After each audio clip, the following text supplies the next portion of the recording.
this session. And Shri Sarad Vivek Sagar, founder and CEO, the Dexterity Global Group, Patna. Please come, sir.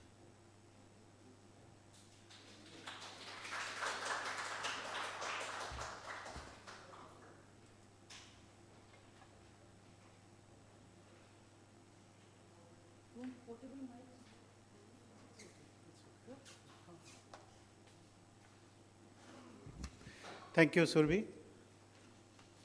This very good afternoon to you all, and this session is focused on dharma, democracy, and Indian diplomacy. So very briefly, I will tell why this particular topic. There is a lot of debate about decline in democracy by some Western think tanks and also growing role of religion, they call it. In India, we call it dharma. And also some comments or scholarly articles about how dharma is influencing Indian foreign service or Indian diplomats. And all these ideas are interlinked, affecting each other. So this session is focused on that. And to discuss that, we have a wonderful speaker today with us. One speaker could not join, Rasmi Samant could not join us due to some technical reason, but Mr. Sarad Vivek Sagar is with us. I will introduce the speaker, but very briefly I'll touch upon the theme. So, in the tapestry of global geopolitics, India is a vibrant mosaic woven with threads of ancient wisdom, democratic values, and diplomatic fineness. Over the past decade, India has undergone a remarkable transformation, not merely in its economic prowess, but also in the reawakening of its cultural and philosophical heritage. This resurgence has fostered a confident nation grounded in its magnificent heritage, which was once deliberately hidden from its people. Through the lens of dharma, democracy, and diplomacy, let us delve into the subtle yet profound changes that have shaped the contemporary Indian narrative. Dharma, the foundational principle of moral order and righteousness, has been deeply ingrained in the ethos of Indian civilization for millennia. It encompasses not only individual duties, but also the collective responsibility towards society and environment. In the modern context, India's embrace of dharma has translated into inclusive governance, social welfare programs, and sustainable development initiatives. The shift towards policies focused on poverty alleviation, healthcare accessibility, and environmental conservation reflects a commitment to upholding the principle of dharma in governance. Religion has continued to shape the identities and practices of people globally, influencing domestic as well as foreign policies. The return of religion has been perceived as a challenge to global security by some Western scholars, including we remember 90s when Clash of Civilization and similar articles appeared. Muslims are coming, or Clash of Civilization. Yet, it is essential to recognize the contributions of various civilizations to the world's ideas and institutions. John M. Hobson argues that the West development owes much to the Eastern contributions, challenging the notion of a singular origin. So democracy, which Western countries claim to be theirs, actually they got a lot from Eastern countries. Furthermore, India's democratic ethos had played a pivotal role in fostering societal cohesion and political stability. With the largest democratic electorate in the world, India's vibrant democracy serves as a beacon of pluralism and tolerance. Over the past 2 decades, successive governments have endeavored to uphold the rule of law, the empowerment of marginalized communities, advancement of gender equity, and protection of civil liberties have been central tenets of India's democratic journey. The concept of Bharat represents resilience, inclusivity, and independence, signifying India's role as a civilizational state with a responsibility for global stability and progress. India's portrayal as a first responder, development partner, and upholder of international norms reaffirm its pivotal role in shaping multipolar world. Moreover, India's diplomacy has evolved to reflect the country's growing stature on the global stage. Leveraging its rich cultural heritage and historical ties, India has embarked on a proactive diplomatic engagement aimed at fostering mutual understanding and cooperation. The idea or concept of Vasudhaiva Kutumbakam, the world is one family, has underpinned India's diplomatic outreach, emphasizing the importance of dialogue, empathy, and collaboration in international affairs. India's diplomatic endeavors have been characterized by pragmatism, strategic autonomy, and a commitment to multilateralism, and we had seen a very successful organization of G20 meetings, a good recent example. The pursuit of non-alignment coupled with proactive approach towards regional integration, that non-alignment now shifted to multi-alignment or promoting India's interest, has enabled India to navigate complex geopolitical dynamics effectively. Additionally, initiatives such as Act East Policy, Neighborhood First Policy, India-Africa Forum Summit have underscored India's commitment to forging stronger ties with its global partners. Furthermore, India's emergence as a key player in the digital economy and innovation landscape has bolstered its diplomatic standing. With a burgeoning tech industry and young demographic dividend, India has become a hub for innovation, entrepreneurship, and digital transformation. This has not only enhanced India's soft power, but also positioned it as a leader in shaping future of technology and governance. India's sacred landscape, such as Bodh Gaya, Rajgir, and Nalanda, symbolize spiritual enlightenment and intellectual pursuit, shaping religious and scholarly discourse for centuries. These sites embody the transformative power of wisdom and truth-seeking. The last 10 years have witnessed a profound transformation in India's national identity, rooted in its rich heritage and democratic values. Through the lens of dharma, democracy, and diplomacy, India has embraced a vision of inclusive growth, societal harmony, and global cooperation. As India continues its journey towards realizing its full potential, principles of dharma, democracy, and diplomacy will continue to serve as a guiding beacon, illuminating the path toward a brighter and more prosperous future for the nation and world at large. So with these remarks, let me introduce today's speaker. We are very happy to welcome you, Sarad, here. Sarad Vivek Sagar, who is the founder and CEO of Dexterity Global. Sagar is globally renowned social entrepreneur, noted through thought leader, powerful orator, and a widely followed youth icon. Raised in a small town and villages of India, Sagar founded the national organization Dexterity Global at the age of 16. Today, scholars and leaders trained in the dexterity system have received over 1.7 billion rupees in scholarship from top universities across the world, served as India's ambassador to global platforms, won 1,000+ national and international awards, and launched their own leadership initiative. The Telegraph noted dexterity is the building in the future of India. So we are very lucky to have you, and our students are very excited to listen to you.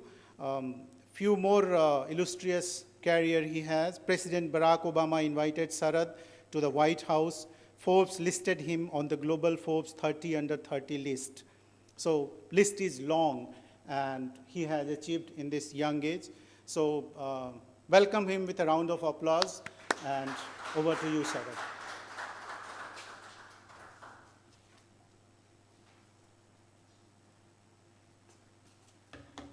Thank you very much for the opening remarks and the kind introduction. My pranams to everyone in attendance. Majority people here are either senior to me or older to me, so I cannot give much of a promise of what I will deliver, except for the fact that I'll keep it short. So, Dharma, democracy, and Indian diplomacy. It is with interest that the world is looking at many countries now. And India is not just one of them, but it is a prime country in the list of countries around the world where the focus has shifted. We indeed lived several decades when a unipolar world or a bipolar world looked a real possibility, and the rest of the world seemed to get paperwork done from the stronger powers of the world. Now, the fact that that is shifting, the world is paying due attention to other countries that some would call the global south or the third world, or whatever language or vocabulary people found fit. Now, those words and that dictum is also being challenged and questioned as often as countries around the world are on the rise. India indeed has a role to play in it. And when I speak at a university campus that traces its history longer back than the history of any residential university in the world, I feel deeply honored, privileged, and humbled to be saying these things here. In first century Common Era, that is around 4 centuries before this university was first founded, a Greek philosopher came to India. In many, many different accounts, you find him being compared sometimes even with Jesus Christ and others, because their thoughts, magic, miracle, whatever is documented from those times, look similar. But he said something profound about India. He said that it is this country where people live in cities but are not fixated to those. It is that place where people possess many, many things but are not possessed by anything. It is one place where mortals live but they do not adhere to being mortals. And there's a lot of remark that he took from here to the rest of the world, but 4 centuries before Nalanda University was founded, a gentleman goes back and talks about India in this light. Essentially, when we begin to think about dharma, I am no scholar of dharma, or I'm just a blessed citizen that I was born in the largest democracy of the world, and I have something to say about tracing it back. The earliest texts in the country, when we look at it, the Vedas talk about sabhas and samitis, a place where common people and elite people could come together and make decisions on how society could function. When we look at that, we understand that democracy is not so much a term that, in recent times, in times of war and in times of peace, in times of conflict and in times of consensus, people put forward. Democracy is essentially an idea. It is core in our values.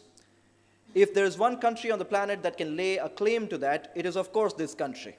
But the moment we talk about democracy, we begin to talk about values, and we begin to talk about democracy being in our blood, in our veins, being core, being central to our ideas, thought, society, people, groups, or however we make decisions or move forward, the collective paths that we take forward. It is essentially in that definition of the very purpose of democracy that I think we begin to inch towards dharma, the idea of making the righteous decision, the idea of being upright in the path of what we do. The idea of making sure that while we uphold many things, we uphold the very fundamental framework of what makes people humans and what makes human civilization's journey as organic and natural and as free as possible. When we talk about democracy, we of course talk about free society, but many times the freedom within that we continue to cherish and the thought that India has given to the world, and the world is of course grateful for it in many ways, goes unnoticed. But that is the reason why when we talk about democracy, we begin to underline that dharma.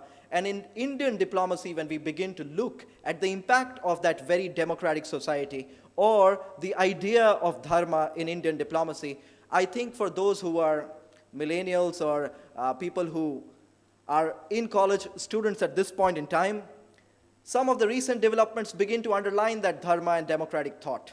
When we look at that dharmic thought in Indian diplomacy, we begin to see that for a long point in time, we were talking about global health, and then a global crisis happened in the field of health. A pandemic seemed to put the entire world onto a lockdown. And of course, we built a global project where we tried to bring vaccines to every part of the world.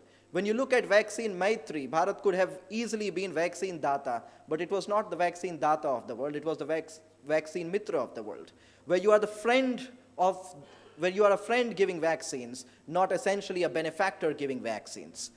Vaccine Maitri, or vaccine diplomacy as the world underlined it, lies at the core of Indian thought, where we do not go to teach, we go to learn together. We don't go to lift people up essentially, we go to grow with people and help them lift themselves. Building capacities is at the core of building next generation leaders or students, next generation institutions or facilities. Many times when it is seen from the eyes of a benefactor, that here we are, the Masihas of the world or the saviors of the world, the benefactors of the world, and we are writing checks left, right, and center for different causes or different countries many times, then we begin to defeat the very purpose of why as diplomats or why as countries essentially we sit on tables together. It is not essentially to play blame game when it comes to climate change. It does not essentially remain to just writing checks when it comes to an economic or a health crisis, and it is not so much about providing soldiers when we are in times of conflict or in times of war. It is about essentially ensuring that what is the purpose of us coming together. And the example of that is evident when India was passed on the G20 presidency from Indonesia. We received G20, and when we passed on the presidency to the next country, we had passed on G21, including the African Union in the process. That is the essential idea of practicing diplomacy as stronger or weaker partners in the world, because when we are partners in world's progress, strong or weak does not need to prefix as adjective. This is essentially what India's message to the world should be and must be at this point in time. A century and a half ago, Swami Vivekananda in this part of the world said, "Every nation has a mission in the world." And he had glorious things to say about the West. He had glorious things to say about all kinds of people and civilizations who have taken humankind forward. But he underlined something beautifully for the people of Bharat, for the people of India. He said, every nation has a mission on the world. India's mission is to guide humanity. Swami Vivekananda could have said many things. If he chose the words to guide humanity, he essentially was outlining what would follow in the next 75 years. He would talk about leadership, and he would underline servant leadership. Professor Robert Greenleaf in business schools across the world began to profess the idea as the leader as the servant of servants. Swami Vivekananda outlines that as dasa se dasa. Essentially what he's pointing to is dharma as a leader. When you are the leader, you are the servant of the servants. Your prime responsibility is to make sure that those who help you grow and move forward are also who are growing and moving forward with you, and that their development, their capacity building is also your core primary responsibility.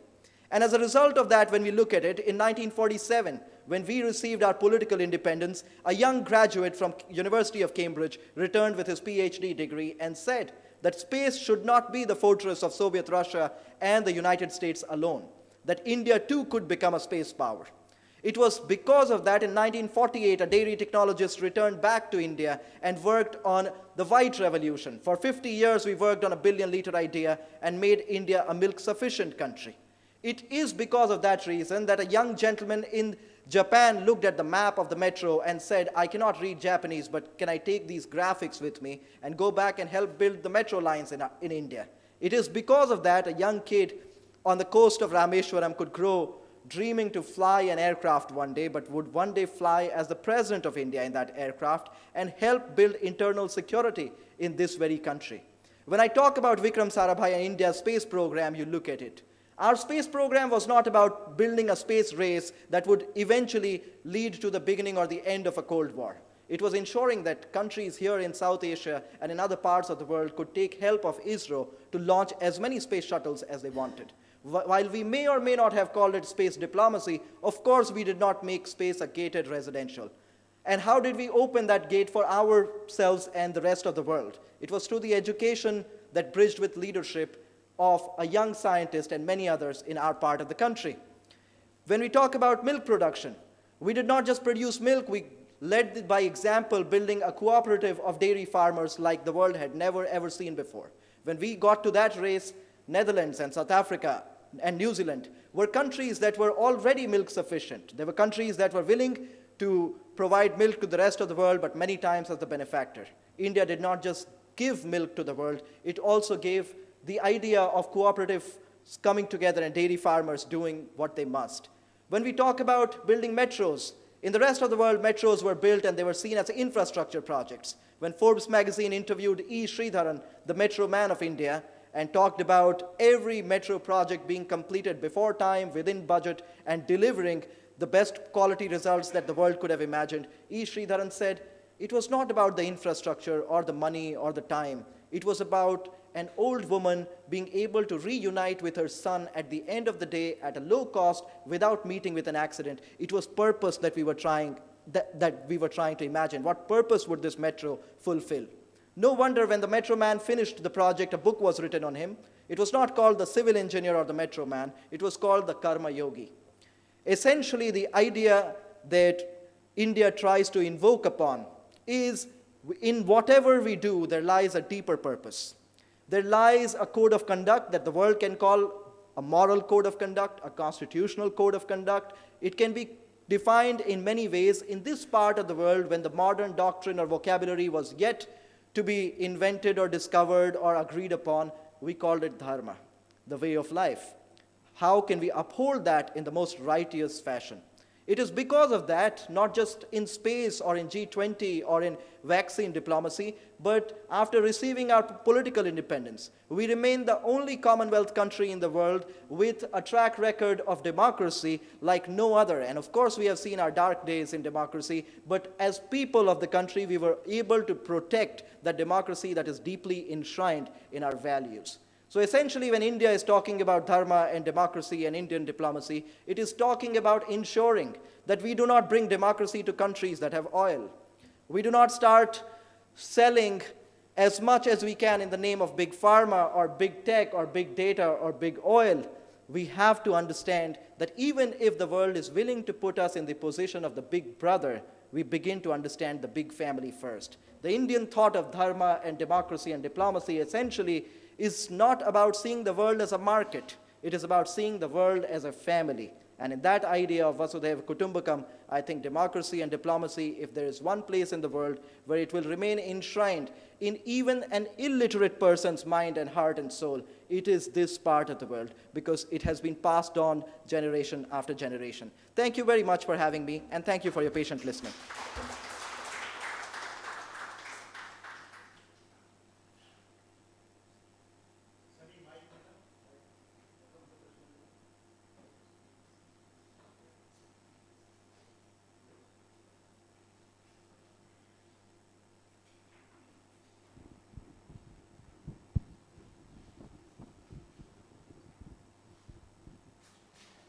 Thank you, Sarad, for telling why Bharat matters and how, what is the idea of India's dharma, democracy, and diplomacy, how these are interconnected. So we have time for questions. So first I'll ask the front row, sir. Would you like to?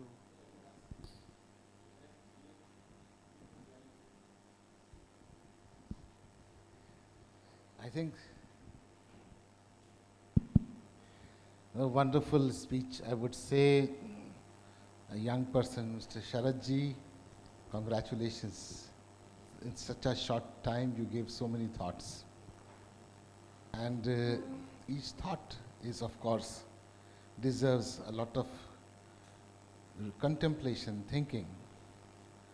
Just on the surface of it, like when I start, I would just ask you, you mentioned about the origin, as you say, we have to be democratic at the core, and then that is the basis of the dharma also. So how would you say, how would you connect that? Then what is essential about democracy? We have it in us, and that is related to dharma. What is on the other side of the world? Where do you find that they are lacking? Why did they not come up with the same ideas historically? There could be many reasons, but if you could just give some thought to that. Yes, thank you very much, sir. I would respectfully add, I said at the core of democracy is dharma. I did not essentially say that at the core of dharma is democracy. Well, one can argue. There are a few remarks that I can make, but I would borrow, I think, from Swami Vivekananda, where he said that the West did an incredible job. The European countries, especially the British, were able to understand man, the political being. The Americans, even though they came into being much later, they were able to understand man, the industrial being. And for us, since for thousands of years here we had the mountains and we had the rivers, we had the riches and the wealth and other things, we had the prosperity, we decided to understand man, the human being. The journey within was of importance. And for that reason, the market was very well understood by the Americans for a long period of time, and even in times of that being challenged, they have a fair idea of enterprise, the American enterprise. Politics for the Commonwealth, like the British. For Indians, it was sense and insight into our own existence and being. For everything that we did, the purpose was at core of it, a purpose that went beyond us. Rabindranath Tagore, in one of his remarks where he uses the word dharma directly, there he says that what goes beyond self, that is man's dharma, that is man's religion. And then he says that the body is the vessel that will enable us to carry ourselves for sacrifice to altar, where it is something beyond us, where we sacrifice ourselves in order to build something that is bigger than us, in order to pass something forward that is bigger than us. And for that reason, even when it comes to democracy, for us it is not a system of polling. It is not even ensuring that enough people on left or right are happy or sad. It is about actually taking all kinds of feedback. Many times in a democratic group, the decision might not be done by a vote. And that is the reason why the mechanics of it, much of the world is married to. The purpose of it, it seems we are married to. And that is the reason why even in entrepreneurship, when it comes to jugaad and other things, it is essentially our first insistence at trying to reach the purpose of it. What was the core purpose of doing this? And is there a better way of doing it? Or how do we preserve that way of doing? So I think that is where us having had thousands of years of journey in this, and us being able to go to the purpose, the core, the centrality of it, enables us to connect with it a little better, as opposed to just having a framework or an SOP of getting something democratically done or getting something done in an industry or in a workplace. Thank you very much. But if allow me another question to this first. Like, as you said, I stand corrected. You said that at the core of our democracy is dharma. Is it? Is it right? Am I right now? But to me, I think at the core of our dharma is democracy. Then again, this could be argued, as you said, very well. But then what is at the core of dharma? What is the core of dharma? In this part of the world, every human finds on their own. Okay. So have you found it? Or you're going to find it? The ultimate goal of life is realizing that dharma. I think at the core of the dharma is self-discipline. It's the self-discipline through which, because this same idea of like guiding humanity can also end up in a white man's burden. It is just the arrogance in the ego that stops us on the way. And that is the discipline, that is the self-discipline. So wonderfully, you have expressed your views wonderfully. I am very happy and also very much delighted that you could come to Nalanda, and thanks to Deshkal that you are here, and we welcome you. We'll have another visit and more often see you here. Thank you very much.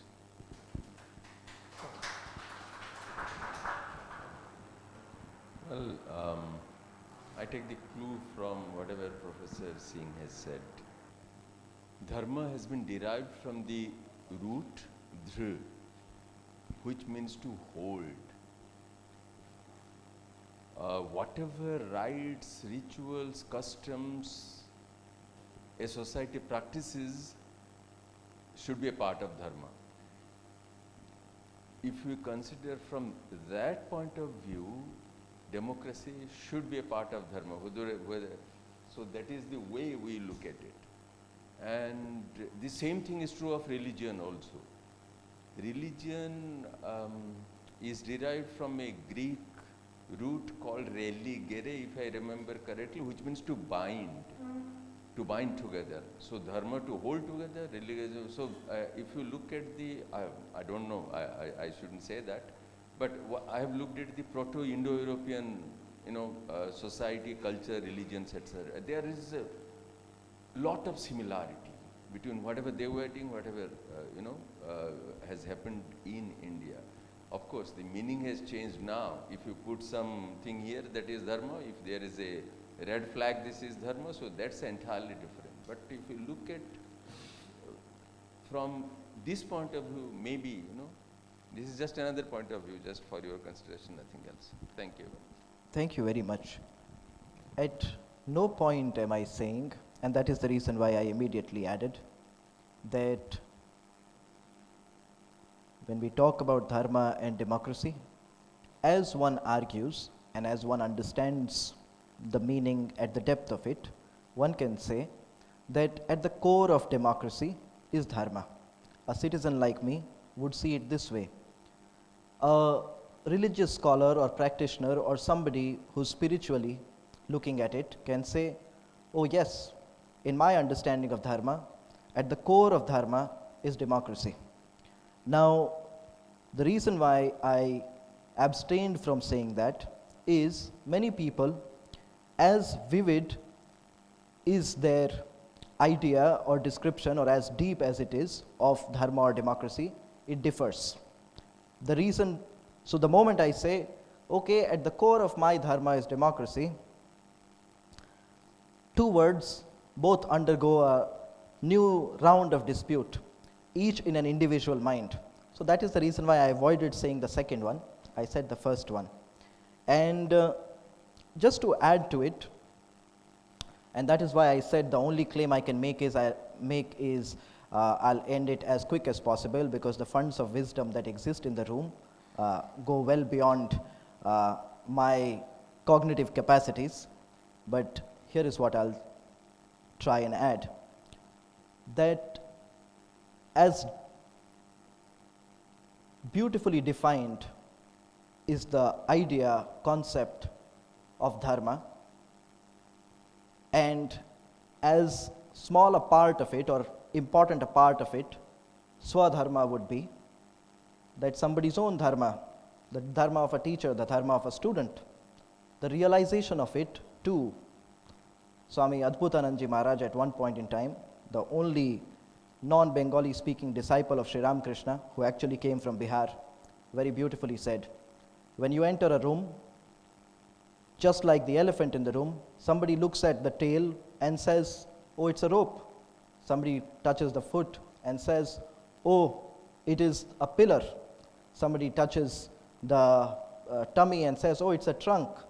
And yet, we all continue to enter from different rooms, like different doors, and experience the same in our own language, visuals, understanding, and experiences.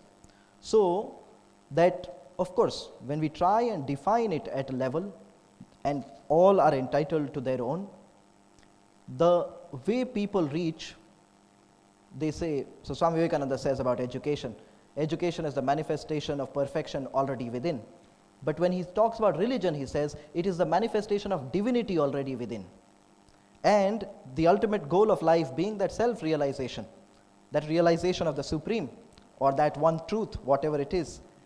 In keeping those parts in mind, I refrained from defining dharma for one, because it is one that can be defined by many, some as the rope, some as the trunk, some as the pillar, but in entirety, they have their own experiences. That is where I was limiting myself. And about the American and the European side, the mystics, the greats, and I add the greats, they can be corporate CEOs, they can be people at the highest positions. If we look at all the expressions that they have, everything that they express, there is absolute unity in it. So when I said man the political being or man the industrial being, I did not say that they did not go look at man the human being. They of course have. But the current times race, it has transitioned to a phase where there is an SOP for being a democratic organization. There is a framework for being a democratic organization. There are checks and balances for being sustainable. Sustainability, democracy, caring, sharing, shared well-being, all those things essentially stem from inside as well. It is appealing to that inside. That is, for that reason I made the industrial and political remark. Did not mean to take away from them what they have given to the world.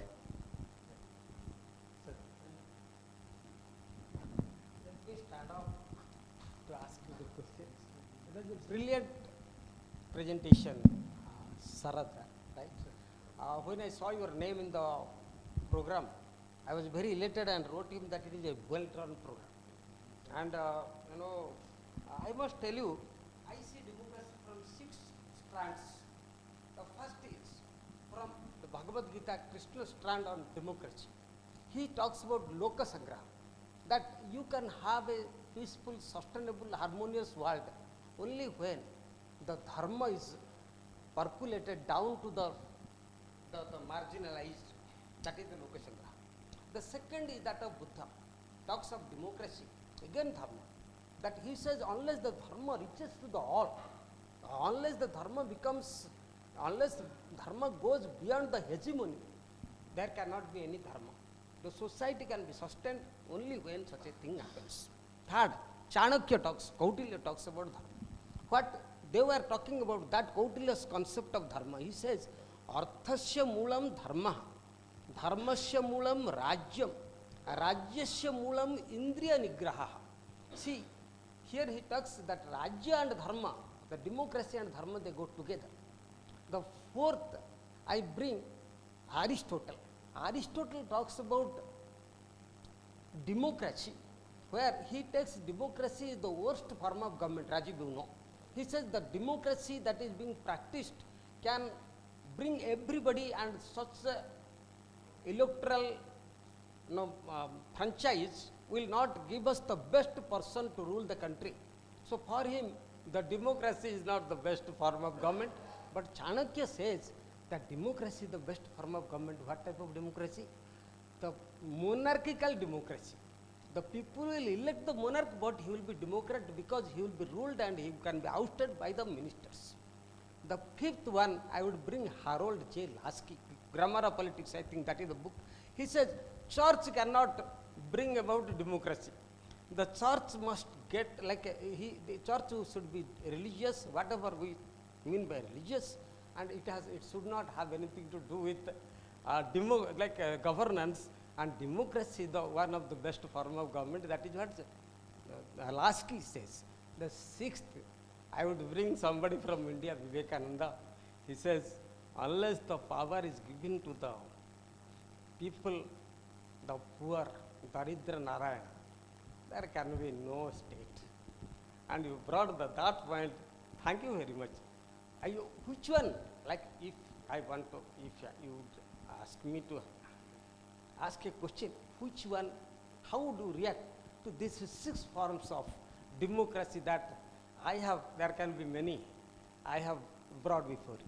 Thank you for your wonderful presentation. It is beautiful. I'll just add a joke and I'll stop. There has been a great social worker, Dattopant Thengri ji, that many people might have heard of. One evening, Dattopant Thengri ji was meeting with small kids in their early teenage years. And those were the days when Shyama Prasad Mukherjee ji was very famous. So, Dattopant Thengri ji asked the young kids, there were around 13 of them, and he narrates this story, I might get the number wrong. So he asked the young kids that, what are you doing? So they were in a shakha. Shakha is something that Rashtriya Swayamsevak Sangha holds. So yeah, they said, we are in a shakha, we are playing. So, who founded your organization? So 5 kids disappeared immediately. Thengri ji calls them the smartest. 8 of them remained. 7 of them kept quiet. One said, let's hold a vote. So he was the Democrat of the group in that moment. Now the Democrat of the group held a vote.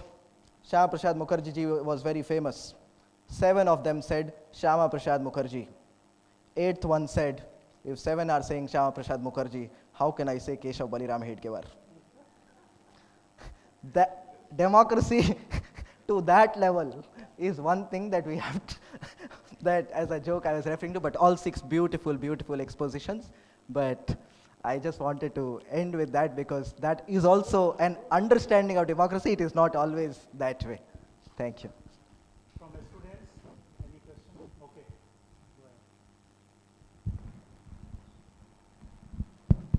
Go ahead. Namaste sir, I am Avnish from Hindu Studies. I have worked with Deloitte in the past and am now studying Hindu scriptures here. First of all, thank you so much for such an energy-infused presence, especially in this post-lunch session that was much needed.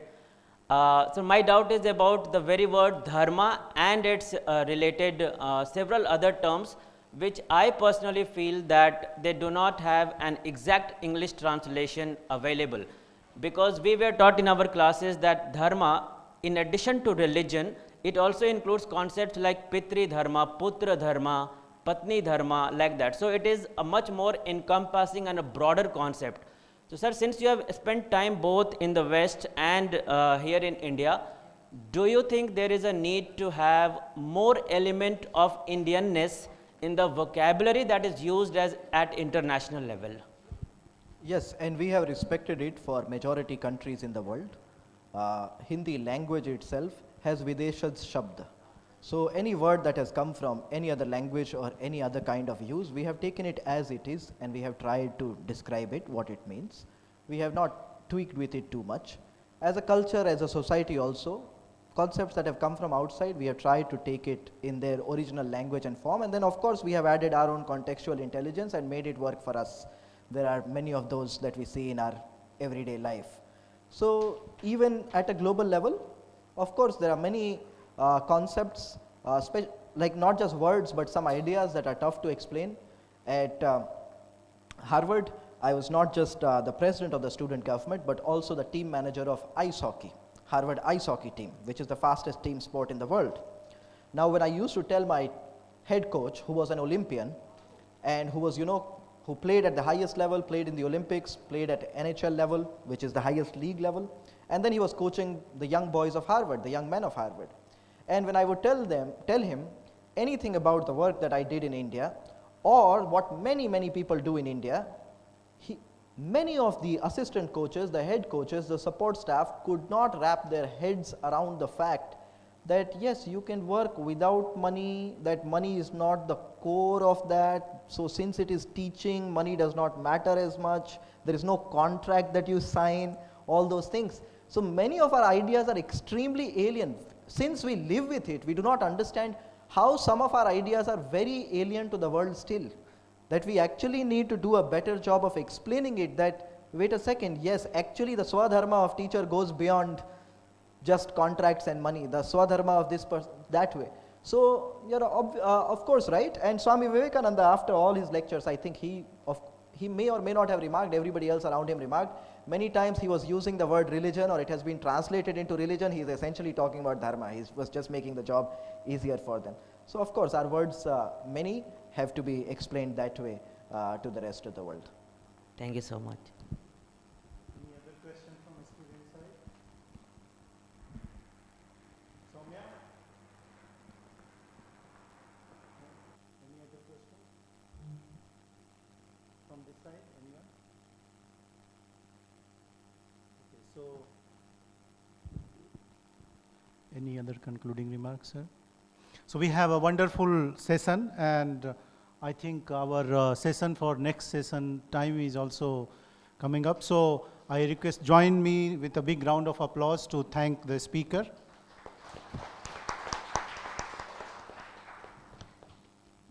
Thank you.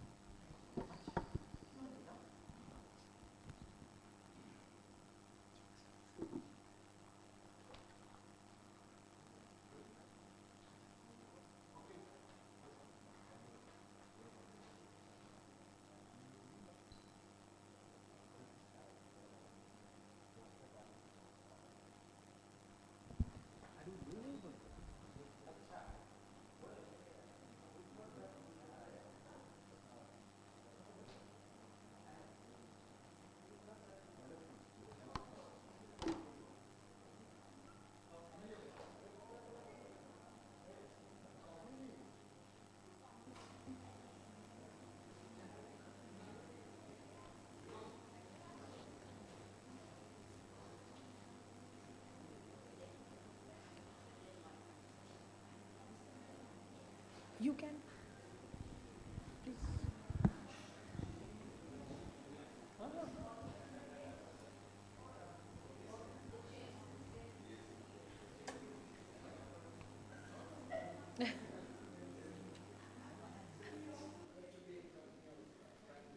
You can, sir.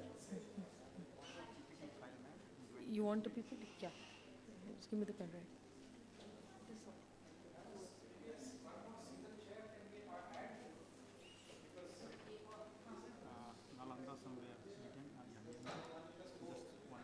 This.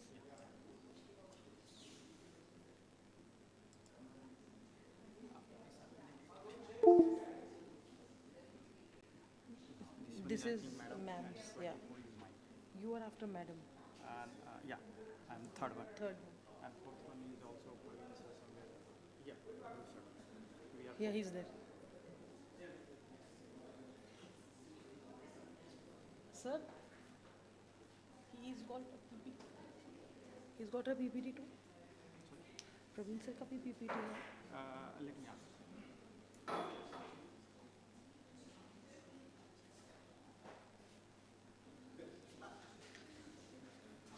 For the third session on strengthening relationship between India and South Korea through Buddhism in Bodh Gaya, kindly note that this is a valuable session since it marks the 50th anniversary of India-South Korea diplomatic ties.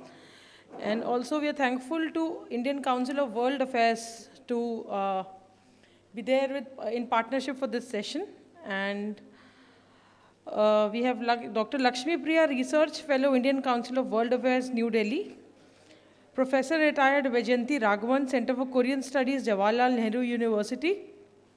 Professor Santosh Kumar Ranjan, Center for Korean Studies, Jawaharlal Nehru University. And Dr. Praveen Kumar, Associate Professor, Central University of South Bihar. And we have Dr. D.M. Mule, Honorable Member, National Human Rights Commission, chairing this session.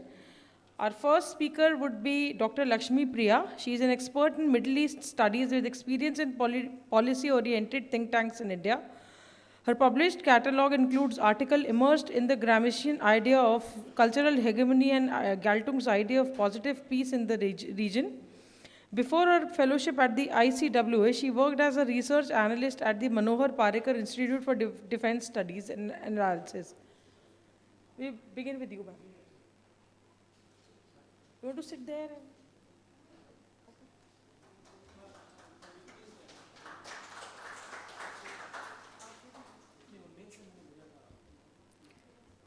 Thank you. It gives me immense pleasure to represent the Indian Council of World Affairs at the International Conference on India-South Korea Relations, exploring and building on the Buddhism Connect, commemorating 50 years of their diplomatic relationship. It is also an honor to be present at Nalanda University with a rich and glorious history of being established by Emperor Kumaragupta and being host to scholars from places as distant as China, Korea, Japan, Tibet, Mongolia, Sri Lanka, Southeast Asia in the ancient times. With the participation of eminent scholars and personalities, the conference testifies that Nalanda University in its revived form is a place for meeting of minds beyond boundaries and fosters research on philosophy with reference to ancient and modern thinking, as envisaged by the former President APJ Abdul Kalam in 2006. Exploring India-South Korea relations through Buddhism is part of India's religious diplomacy and a tool to promote its soft power. It is to be noted that in spite of local opposition, South Korea adopted Buddhism as the state religion as early as the 4th century. To quote Ambassador P. Stobdan, Buddhism was India's geopolitical tool in the ancient times and can still be employed to meet the challenges of the new millennium.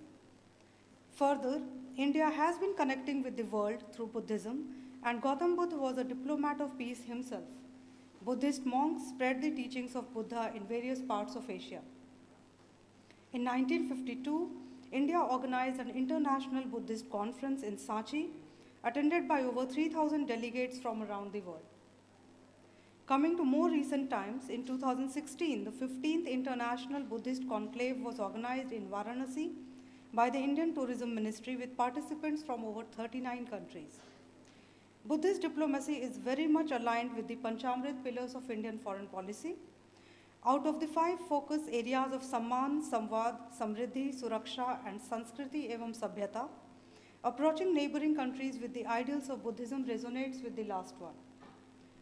Buddhism is at the heart of India's diplomacy, and to that end, PM Modi proclaimed in 2015 that India would like to develop Bodh Gaya so that it can become the spiritual capital and civilizational bond between India and the Buddhist world. Academic institutions, universities, and think tanks play an important role in propagating ideals of the Indian foreign policy, and being funded by the Ministry of External Affairs, Indian Council of World Affairs envisions to promote the study of Indian and international affairs so as to develop a body of informed opinion on international matters.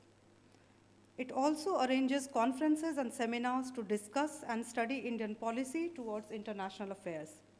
Established in 1943 by a group of eminent scholars led by Sir Tej Bahadur Sapru and Dr. Hridaynath Kunzru, ICWA conducts policy research through an in-house faculty as well as external experts. It has MOUs with national and international think tanks, research institutions, and universities to promote better understanding of international issues and develop areas of mutual cooperation. As part of the outreach activities, ICWA provides grants for book projects as well as conferences to support national and international seminars by recognized universities on themes of international relations and foreign policy. I thank our MOU partner Deshkal Society for organizing the 6th edition of Bodh Gaya Global Dialogues 2024 and recognizing the significance of Buddhism in promoting India-South Korea relations as the two countries complete 50 years of diplomatic ties in 2023. Thank you.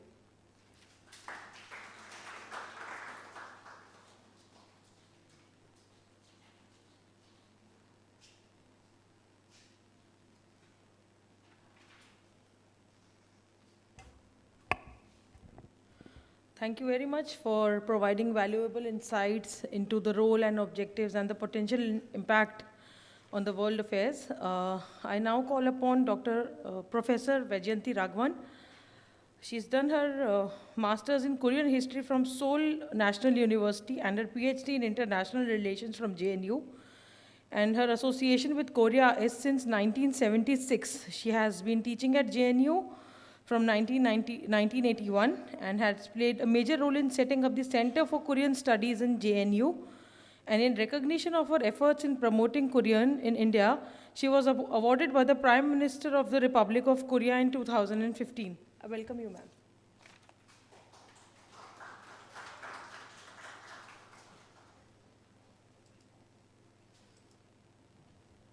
Screen.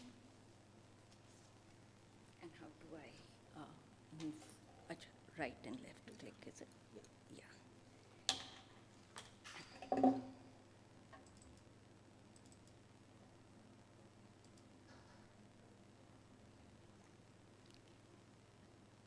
Good afternoon, everyone. Thank you very much, Surabhi, for that introduction. However, a slight correction. I have been associated with Korean studies since 1976. And yes, I did join the faculty as a part-time teacher at JNU in 81 after my return from Korea. But I was a part-time lecturer only for a short while. The post was scrapped because of not sufficient demand for the subject. I came back to JNU much later in 2000, and I've been there since 2000.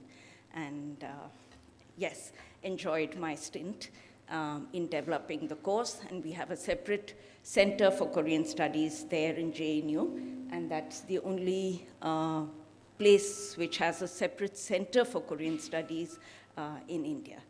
Having said that, let me, before I start my talk, thank Deshkal Society and Nalanda University for giving me this opportunity to come and share my thoughts on this Golden Jubilee year of celebration of diplomatic relations between India and Korea. This is a little incongruous, this session, I feel, because we are, but nevertheless, there are points of convergence, there are points of interest which could be useful for the students of Nalanda.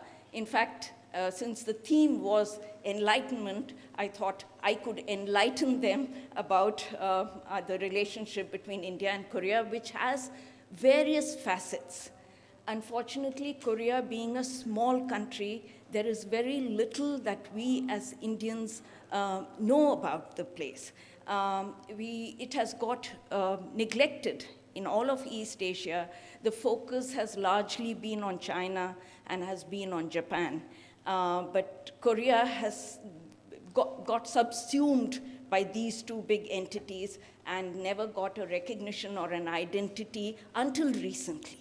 Until a decade and a half ago, we ourselves would mistake Korea to be part of Japan. We would see Samsung or LG and thought it was part of Japanese products. Till much later that we came to know these were Korean products.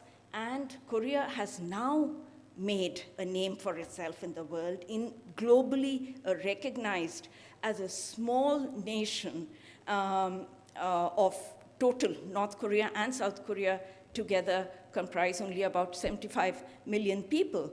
But South Korea, which North Korea, of course, is nowhere on the global map except for its nuclear adventurism and missile adventurism. But South Korea, with its development of just 50 million people, has become the 10th largest economy in the world. We are the 5th largest economy, and they are the 10th. There is immense scope for collaboration and cooperation between the two countries. There are a lot of similarities in culture between the two countries. They belong to the Orient. Our philosophy, our values, they are reflected in their values and their culture as well. As a student, when I went there in the 70s to do my master's, I was amazed at how much of similarity, the kind of respect given to the older generation, to their parents, similarity of words. I come from south of India. I called my father Appa and my mother Amma. And they called their mothers Omma, not Amma, but Omma and Appa. They still do that. And I couldn't believe, I never felt that I had left India. There are many similarities. The culture of having your Shraddh, Chesa as they call, worshipping your ancestors, the kind of dishes that are made during that ceremony, a lot of similarities. Now historians are looking at to see what is it, are there any linkages? And that is how of course, historians have been studying about Buddhist linkages, which have been there long, not directly into Korea from India, but via China. And that too, it was China itself got its, the philosophy, Buddhist doctrines through Central Asia, which is where Ashoka had sent to Pakistan, Afghanistan, and all these places.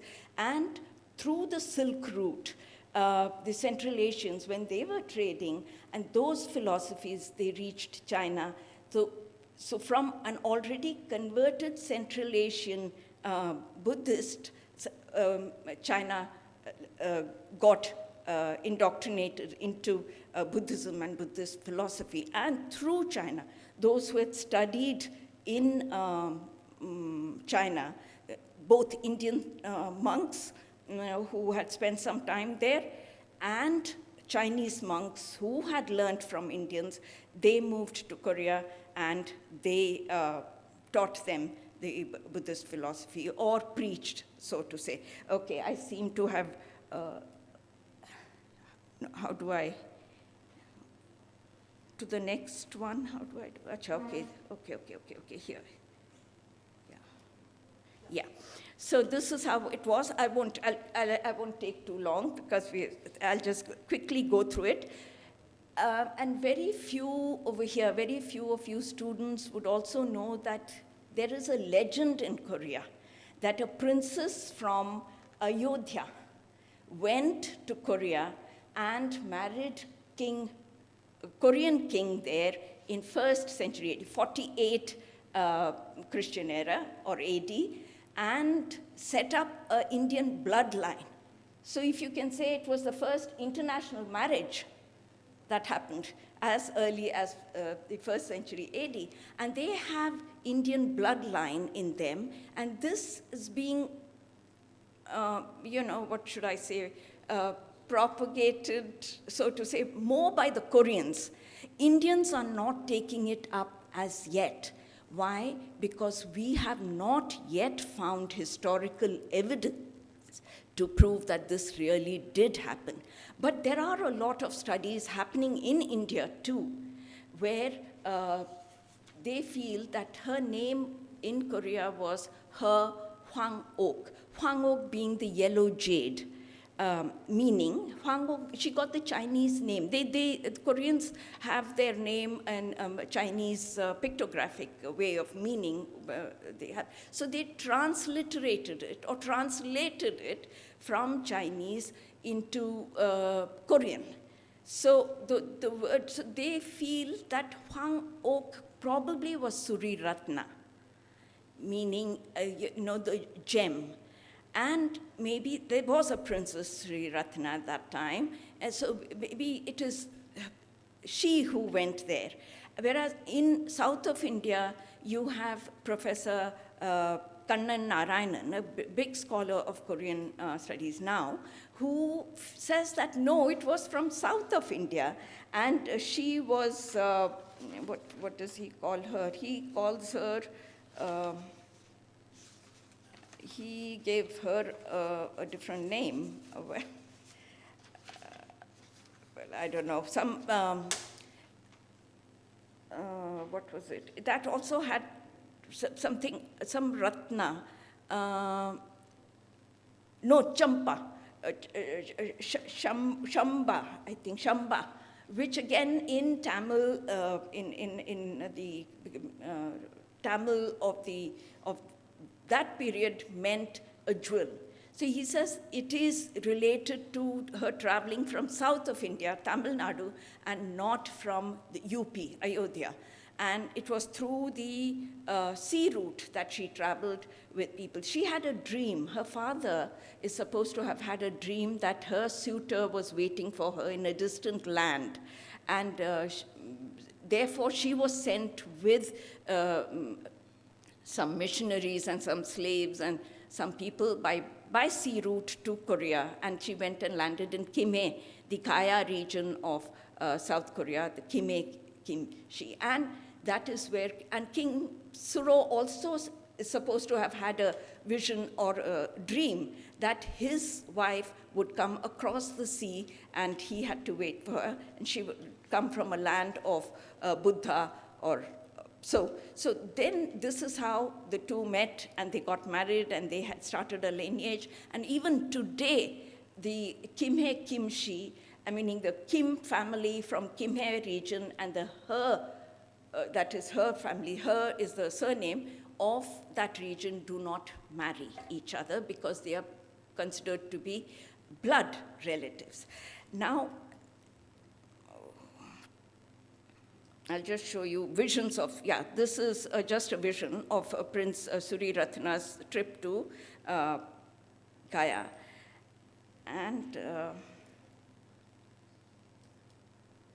this is the tomb of hers, of the ancestral grandmother, as they call her now, her as ancestral grandmother in Kimhae. And that's the mound. That is a typical mound that they have made for her, and they revere her there in that mound. And they came to Ayodhya, 100 people in 2001, 100 people from the family Karak community. They call themselves as the Karak clan, who have both the Kims and the Hers, the Karak community that has Indian blood. 100 of them came to Ayodhya and set up a tombstone here in memory of their grandmother, because for them, she was the ancestral grandmother there. So they set it up, and it's being looked after by the UP government along with funding from the Koreans. Now, actual Buddhas, now this is legendary. Now, actual Buddhist connections are like anywhere else, Gautam Buddha, having influenced people. He sent emissaries, and you have trading people in Central Asia come in contact with China and Chinese Asians. But according to Ko Byung-ik, the first Indian monk who came to Korea was from Qin, China, in 372 AD. Continuously, there has been a flow of Chinese monks. Sundo went there. Unfortunately, through transliteration, the names have all got corrupted. They are only now being researched. And Miranda or Maranta, Malanda. Now, I don't know what because I have not specialized in Buddhist history, I wouldn't know what the actual pronunciation is, but I know that my professor then, he was a Buddhist monk from a university in Korea who had come to India. He has written a travelogue of Miranda Phangha is the book, and he has talked about it. He's apparently came from, he came to Pekche. So the three kingdoms, so this is the timeline. I'm just trying to give you an idea of the timeline. And there are mentions of Mukhoja, a very dark-skinned person who's said to have come and preached Buddhism there and was resisted by Shilla dynasty, another kingdom for a long time. So there are all these exchanges, Buddhist exchanges that happened, and they are preserved in temples in Korea. All the scriptures as Tripitaka, the scriptures, the canons of Buddhism are preserved much better in Korea. They were written on wooden blocks and very scientifically preserved in Korea in their temples than anywhere that I have seen. And weatherproofed against wind, against rain, against this, and those were invoked, so to say, or rather those were written in times of calamity. So Buddhist philosophy is entrenched in them, and Confucianism, of course, took over at some point, but it was more as a social conduct, how to conduct yourself in society, how to have your social relationship, hierarchical relationship, how to take care of your aged parents, what is filial piety, what is the relationship between friends, what it should be between a husband and wife, between seniors and juniors. So that was Confucianism. So somewhere they tended to forget this philosophy of spiritualism to one of conducting yourself in society. And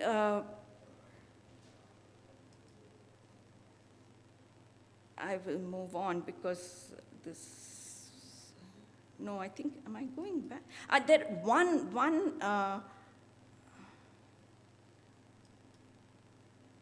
No. How do I need your help, Surabhi. I need to just go back to one particular traveler, He Cho, in the 8th century AD. His tour, he came and traveled to 5 provinces, it said, and largely this area, Nalanda, Bodh Gaya, Rajgir, and he has recorded his travelogue as Wango Jon Chuk Kuk Jon, which means memoirs of travel to 5 provinces. And those are primary sources even for us, for Indians, to study society of the 8th century AD. Yeah. And now how do I? Okay. I was looking at the next. Okay, I'll just scroll it, thank you. That's what happens if you're too old, then you don't know. So this He Cho, 8th century, he studied Buddhism in Tang China, first under Subha Karima, and Vajrabodhi. And his travelogue, which is Memoir of the Pilgrimage to the Five Kingdoms, is the primary source. Parts of the travelogue was discovered in Thungwang caves in China and brought by French explorer and archaeologist Paul Pelliot in 1908 and is now owned by National Library of France. Like many of our treasures, they don't come back to us, but they are somewhere else. So this Buddhist circuit of all these places are very often visited by the Koreans. Last year, I think end of last year, 110 or 20 monks and nuns, Korean monks, walked the entire Buddhist circuit and traveled, and that was there in the newspaper. It was a big piece of information that they had made it. So when they are driven to the core, and that explains why they have reached where they have reached. So I will not, I have said about our relationship, I'll just quickly go through. They've been influenced by our leaders. I think my colleague, are you going to be touching about the leaders in your talk? Yeah, so Gandhiji, Pandit Jawaharlal Nehru, Rabindranath Tagore, all of them have influenced them because they were sympathetic or empathetic to the harsh colonial rule that Korea went through. So their writings reflected that. But Gandhiji, having written about them, criticizing Japan and its harsh ways in his Gujarati newspaper, Pandit Jawaharlal Nehru mentioning Korea's dark days of the colonial rule in the glimpses of world history, and Rabindranath Tagore, in fact, writing a poem to encourage them that don't be disheartened, and this is the poem that he wrote. In the golden age of Asia, Korea was one of its lamp bearers. That lamp awaits to be lighted once again for the illumination of the East. And this is so prophetic because now Korea stands out. It's people are beginning to take note of that country. Having said all that, now our relationship, meaning not spending too much time, we have a lot of convergence of ideas. We are two countries which do not carry a bad historical memory of each other or anything. India has never attacked anybody. We've never been. We've been passive. We've been helping. In fact, even in that Korean War, during the Korean War, we sent our peacekeeping medical units to them. We were part of the Neutral Nations Repatriation Commission, which repatriated prisoners of war after the Korean War 1953. And many of the Koreans, about 10 families, opted to stay in India, which is not known to us, that they did not want to go back to either North Korea or South Korea. They preferred to stay in India. And they lived here in Delhi. And we were also part of the temporary commission on Korea. The UN invited us. So we've held responsible posts in deciding their fate. We've done justice by them. We've abstained where we felt injustice was being done by elections being held only in one half of Korea. So the relationship is very good. The vibes are very good. What is our strength is their weakness. What is their strength is our weakness. We have the hardware by way of, we have the software rather, of intellect and of services. They have the hardware, the technology, the money, the capital. We have our labor. We have the white-collared, English-speaking, middle-rung executives. They need that. They are an export-oriented country. So if it is tapped, and it is being tapped, let me not sound as though things are not happening. Plenty is happening. But one word of caution, which I feel as a practitioner who's been in this field for a very long time, philosophies are also very good. We could learn a lot from them, the kind of collectivism in their society that is there, that sees them through all kinds of crises, that brings the whole nation together. They're not happy if they achieve something, meaning if they are happy and their neighbor is unhappy. For them, happiness is the happiness of the community. They are never happy. Somewhere we are becoming individualistic. We've been individualistic, I think.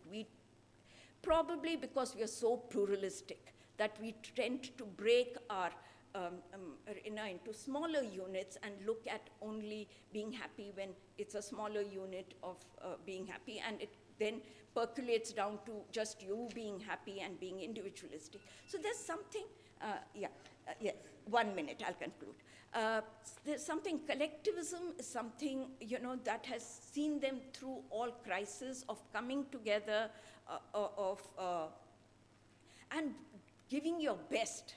These are things that we could learn, of not being roughshod in things, doing things, but making sure that whatever you do is the best. So there are things that we could learn, but they, having imported Western culture, are now losing that very essence of what they called as Hongik Ingan. Hongik Ingan was something like Vasudhaiva Kutumbakam, meaning welfare of the humanity. Somewhere they are losing it, and they are becoming very selfish, individualistic, and they are losing their core value system of respecting the elders. And so the society is going through a turmoil. And I hope in our process of rediscovering ourselves and our values, with globalization and coming in of Western culture, value system, don't lose what we have as our core. There is plenty we can learn from each other and give to each other, but and plenty we can learn from the bad experiences of each other and avoid that as well. And I conclude not having covered anything, but with that I conclude my talk. Thank you.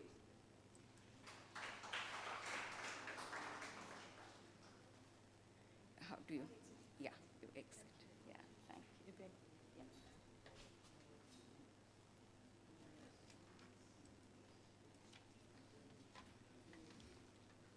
Thank you for providing a comprehensive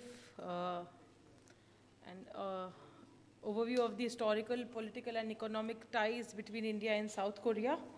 Next, we have Professor Santosh Kumar Ranjan, Center for Korean Studies, Jawaharlal Nehru University, speaking on unveiling interwoven histories and cross-cultural exchange of unsung cerebral, exploring the resilient bond between British Indian colonial Joseon. Just a brief about Professor Ranjan. With a deep passion for research and commitment to excellence in teaching, he has made a significant contributions to the academic community. He holds a PhD from the Yonsei University, Republic of Korea. His research interest focuses on the colonial history and culture, as well as Korean culture, Korean language and literature. He has presented his work at various international conferences in the US, Russia, South Korea, Turkey, Japan, Nepal, to name a few. I welcome you, sir.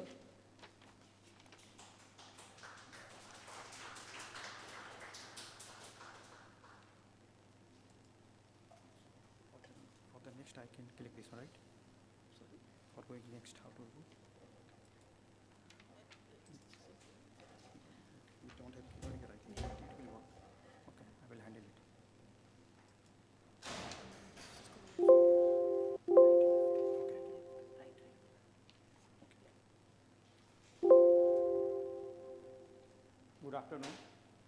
Good afternoon, everyone. Already I introduced, I am Santosh Kumar Ranjan from Center for Korean Studies. So first I would like to extend my gratitude and thanks to Nalanda University and the Skull Society and ICWA to organize this wonderful conference and provide me and us to share our knowledge in front of you. And so I will not take that much short time already. Previous colleague, so half portion I think she had shared, so I will just focus into colonial period. So as you can see, my title is here. I will focus colonial Korea, and these are my new research, which maybe very less discussed in Korean Studies Academy or East Asian Studies Academy. So here you can see some cerebellars, like you can find some pictures, known pictures, but there are some pictures which is unknown. And here you can see in the center, this jar. So this is, you can see a blue dragon.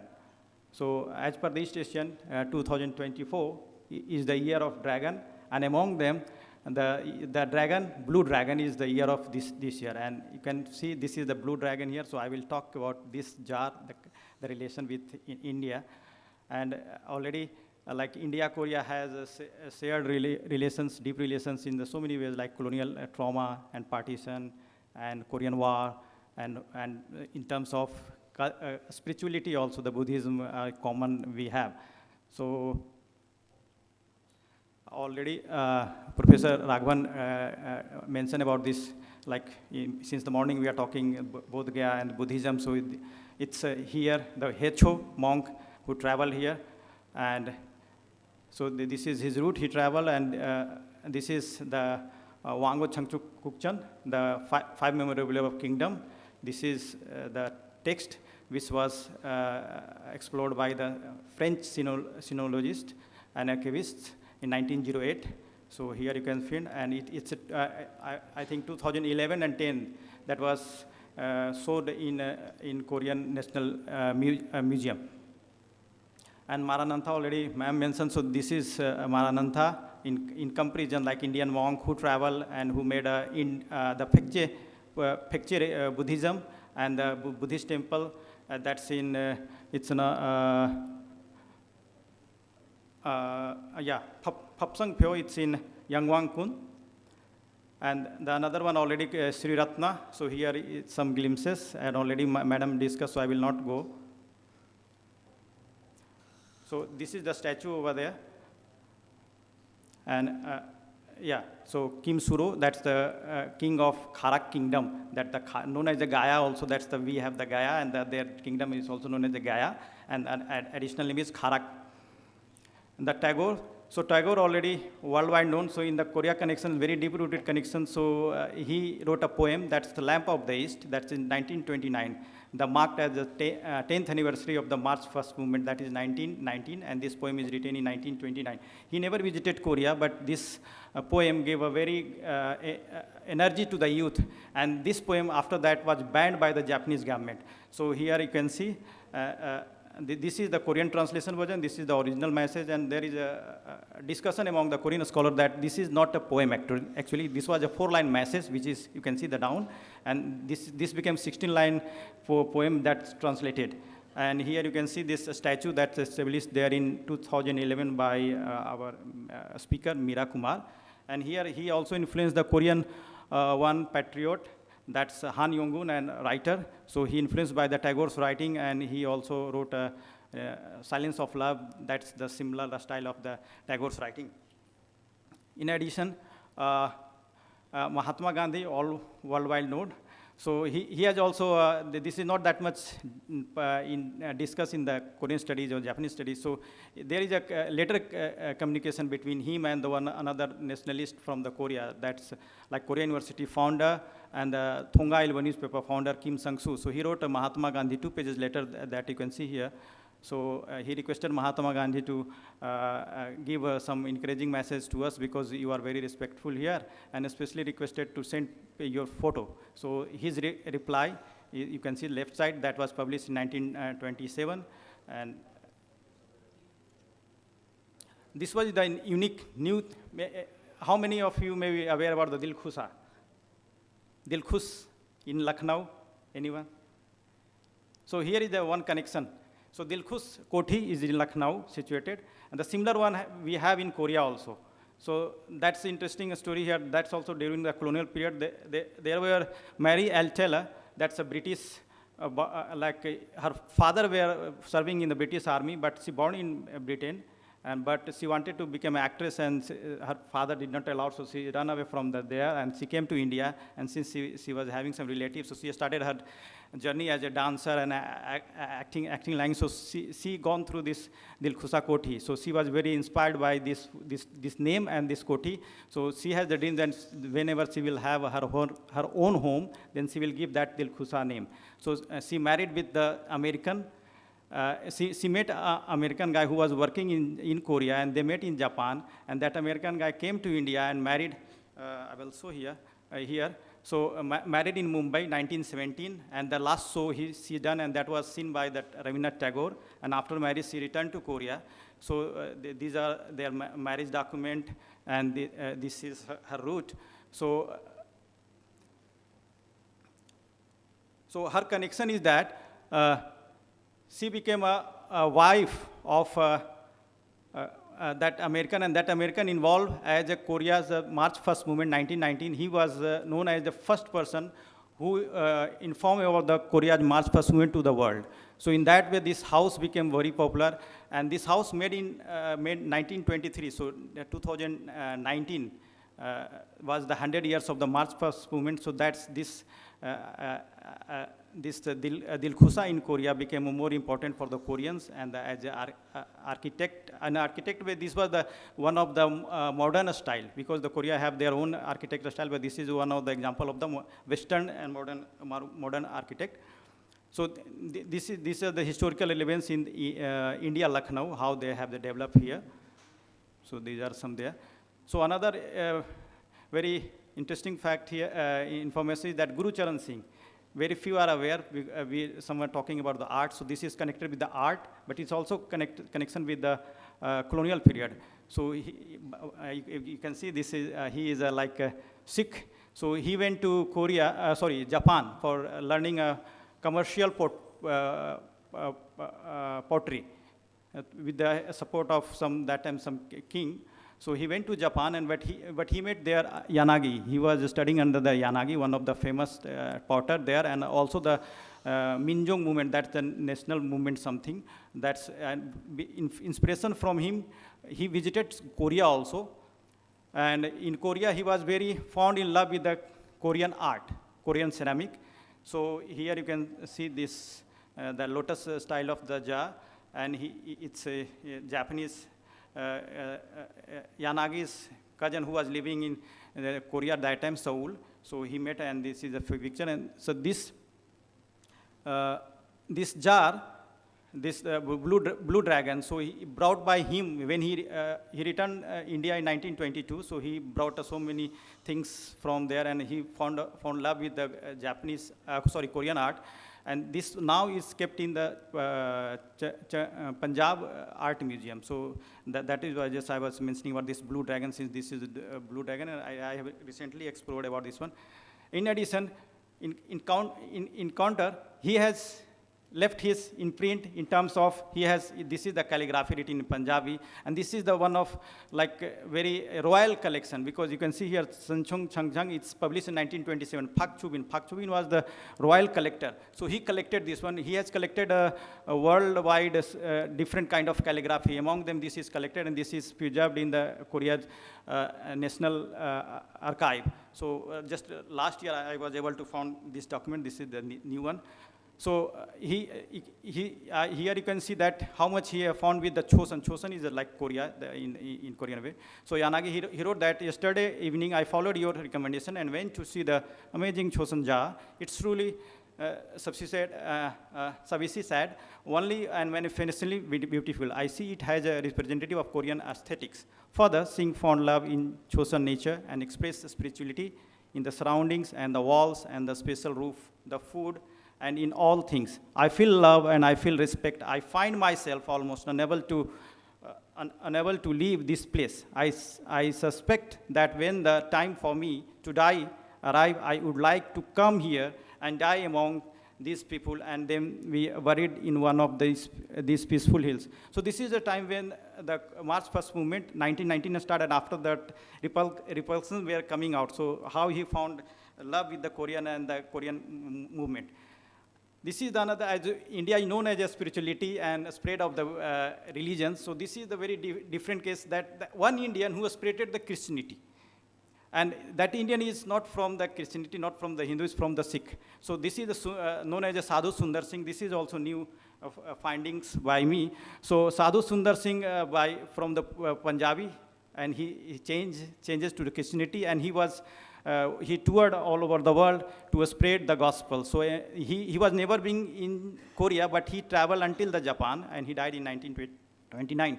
But his writing were found, and I have found it. This one is Yonsei University where I was doing research. So you can see here the vision of the spiritual world.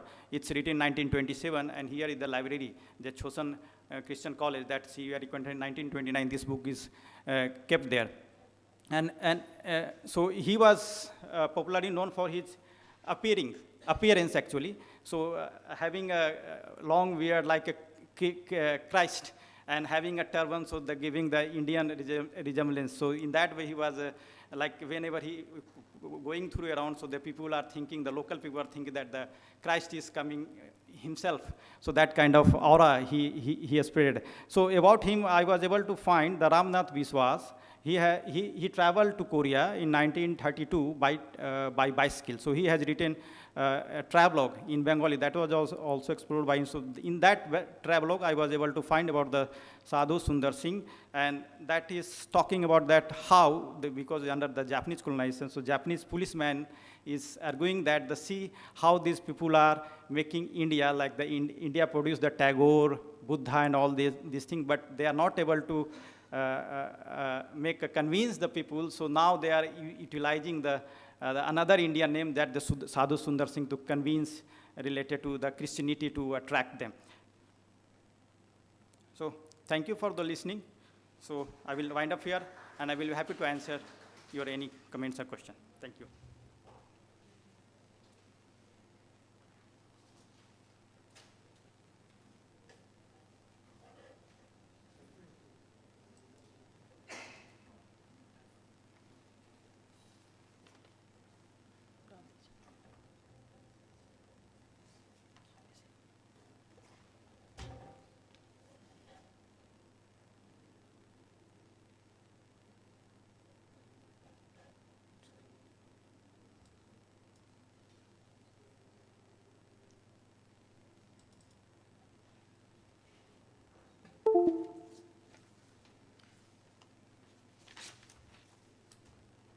Thank you, sir, for shedding light on the unsung cerebral aspect of the relation between British India and colonial Chosun.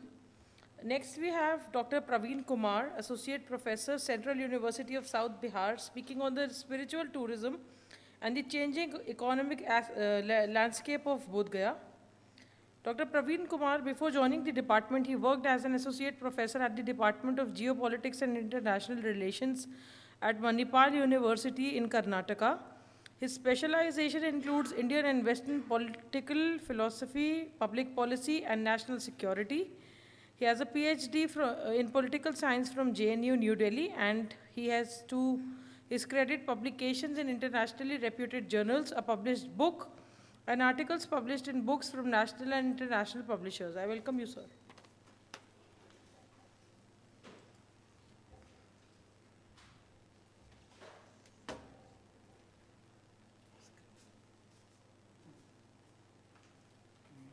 Do you have a laser pointer also? Sorry? Laser pointer also? No. Okay.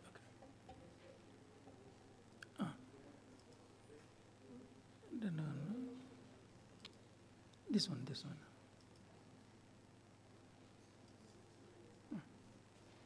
Okay, thank you, ma'am. Right. Thank you, ma'am. Let me first of all extend my heartiest thanks to Desh Kal Society and Nalanda University for giving this opportunity. Respected chair, my co-panelists and dignitaries in front of me. let me at the outset make a kind of statement with regard to the presentation that I'm certainly. Certainly, this is not focused in any direct way to how, India-South Korea relationship could be strengthened. But what I'm going to present is an insider's view with regard to the changes that have happened in Bodh Gaya. And especially I have tried to map those changes along with the influx of tourists that have happened in Bodh Gaya. Now, some of the things I can share in a very pointed manner, that how my findings would be related to. So this is more based upon the kind of empirical observation that I have made while being in Bodh Gaya. And of course, these are very preliminary in nature, meaning that there are a lot which is required to be added in terms of concrete data and other empirical evidences. But the few things that can be stated at the outset, that the infrastructure development in Bodh Gaya and the way you can see economic landscape that has changed in Bodh Gaya, that is directly related to the way you have number of tourists increasing, and most importantly, from the Southeast Asian countries. Now, that is where possibly this topic would find its relevance in this panel.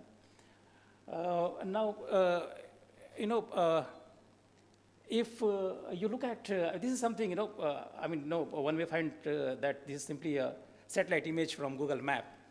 But if, you look at this is, where you have the Mahabodhi temple complex. And the way concentration of markets, they have happened over the years. So, if you look at this map, then, most of the concentration of markets which would happen along this Gaya, Bodh Gaya, Dumuhan road, right? But that is something which is in front of the main temple. And behind the main temple, you will find that the kind of markets that exist, they are still organized in a traditional way.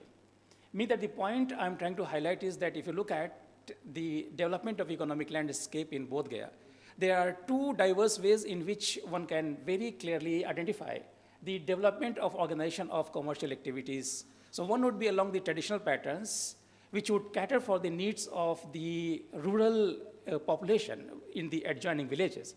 But at the same time, you have the development of commercial activities happening in such a manner which would try to give themselves a kind of professional and a modern look. Right, so that is something which we can certainly say with respect to the way economic landscape has changed since 1980s in Bodh Gaya.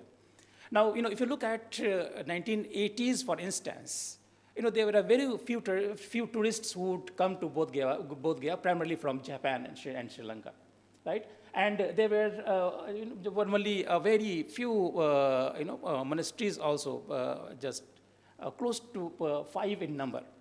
So from Tibet, one would be Mahabodhi Society, then you would have Burmese, right, China, right, among others. So, along with the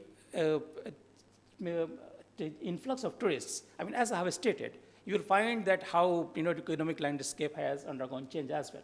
But major, that's how I could identify that major change would happen when the first Kal Chakra Puja would be organized somewhere in 1985-86, and in the presence of His Holiness the Dalai Lama. Now, that is something in a kind of small video that I.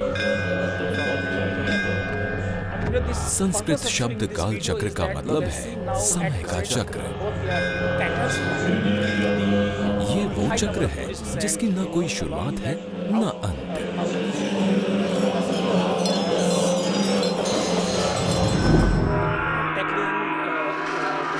काल चक्र उत्सव में दुनिया भर से तिब्बती Buddhism के followers बहुत बड़ी तादाद में शामिल होते रहे हैं और इस मेगा इवेंट की तैयारी भी महीनों पहले शुरू हो जाती है।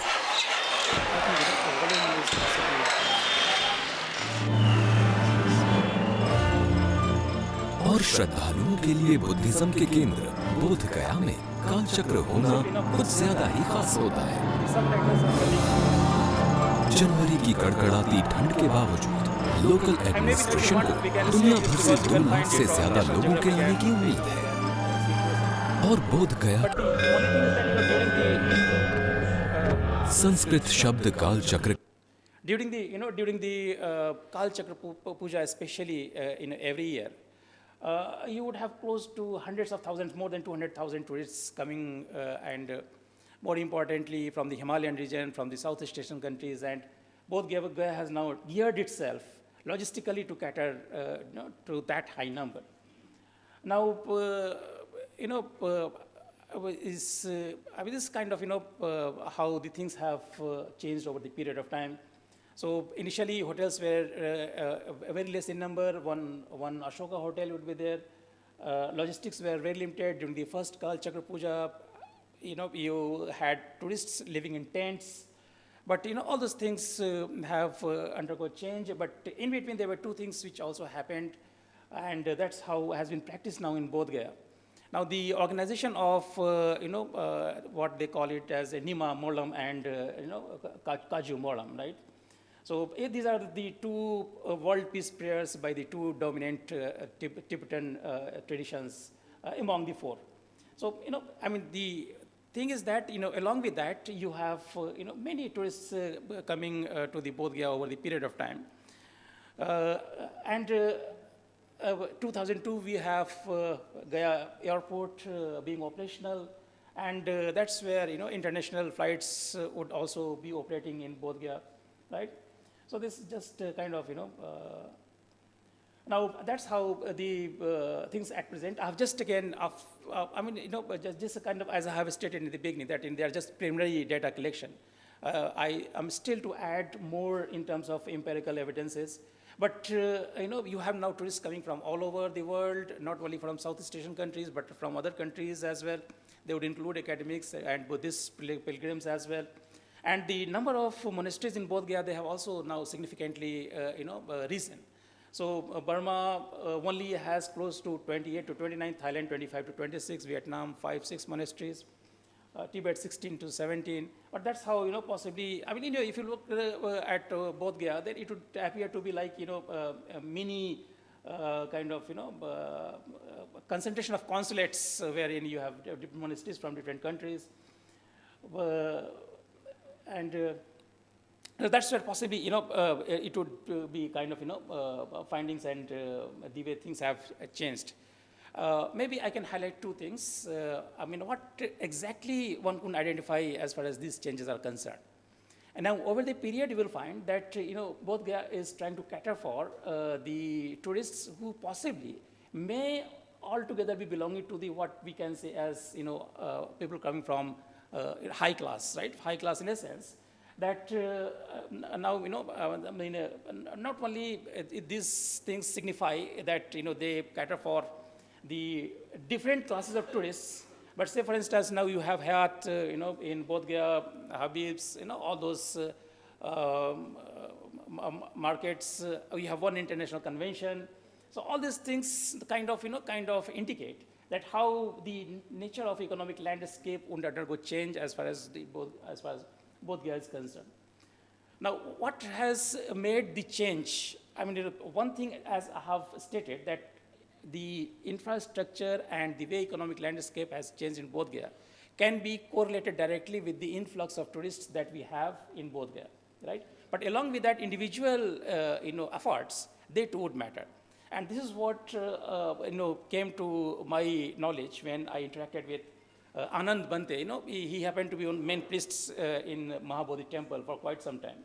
And he has stayed in Bodh Gaya for more than 40 years now.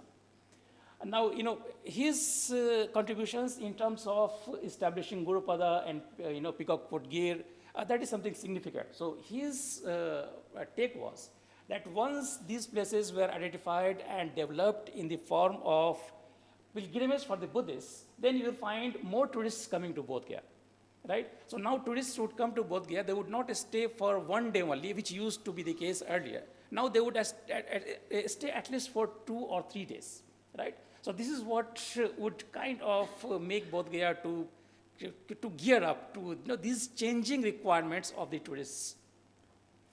So, as I have stated, this is something in a kind of, overall understanding, which I have already, identified in the beginning.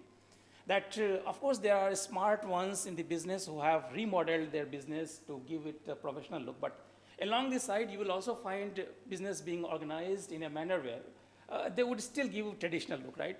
So they do have, products in their shops, which would be diverse in nature, but they did not, or they would not bother to kind of, remodel or kind of, bring them in a shape where it would have a mall-like appearance, which would be the case in the case of, most of the modern markets which are developing now. But one thing would be very clearly identified. Most of the people who would be in the business, and especially the business which would comprise the major share of the local economic Bodh Gaya, they would be from outside Bodh Gaya, right? The earlier ones who would be local residents of Bodh Gaya, they would be, they would have hotels like Niranjana and a few others. But the people who were from not so much better off or well-off background, they would kind of continue with their traditional business in which they would be. That is one. And second, as far as Bodh Gaya is concerned, the larger understanding is that Bodh Gaya might have commercialized itself. But certainly the two distinct cultures could be identified primarily, one which would be oriented towards commercialization, and another, that would be towards a spiritual, or continuing with the spiritual heritage. But the larger understanding which would come, with the introduction or interaction with the monasteries or monks there.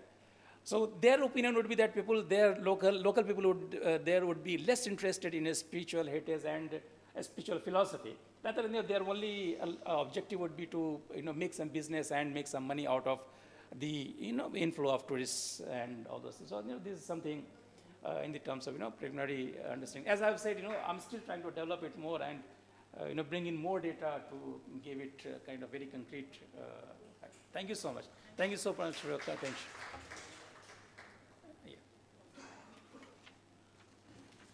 Thank you, sir, for emphasizing on the importance of striking a balance between the economic growth and the cultural preservation in Bodh Gaya.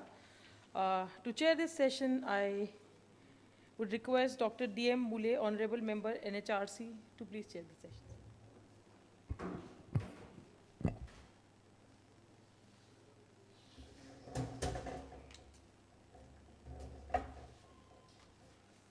Well, thank you very much, all the panelists.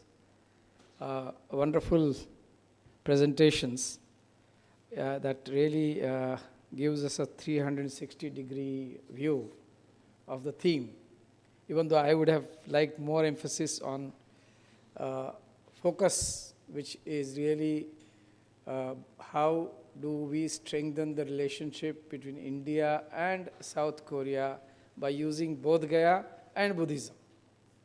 But, it's all can be linked very succinct manner. If you take the historical view, in fact, to begin with, Lakshmi Priya said that it should be our vision to make India the spiritual capital. And I think it's an outstanding vision if you can actually implement that. It can also give the world a vision of a future, because right now, if personally I feel world is at a crossroads, we don't know really the difference between development and destruction. You know how much climate has suffered in the last 200 years, more so now. So how do we preserve what we have done and done through maybe last 200,000 years, 2 lakh years? That's the civilizational history of mankind. That is the real challenge. And can India, by becoming the spiritual capital of the world, provide that vision? वो जो रास्ता जो खोज रहे हैं ना, दुनिया को अभी गुरु का इंतजार है, गुरु बिन कौन बताए बाट. Can we really assume that role forcefully, aggressively, by propagating the core values that are part of our Indian civilization? that is what I thought from this expression that the heart of India's diplomacy is spiritual capital, making spiritual capital. I don't know whether we are really working in that direction. I'm not quite sure, but it's a very good a mission to have because it is really different from any country that is propagating currently. Coming to Professor Vaijayanti Raghavan, who really gave us a historic perspective and the importance. History is quite interesting, and interpretation of history is perhaps sometimes more interesting than the history itself, because we can't really go and check, the fact check that we are, facilitated by, the internet today.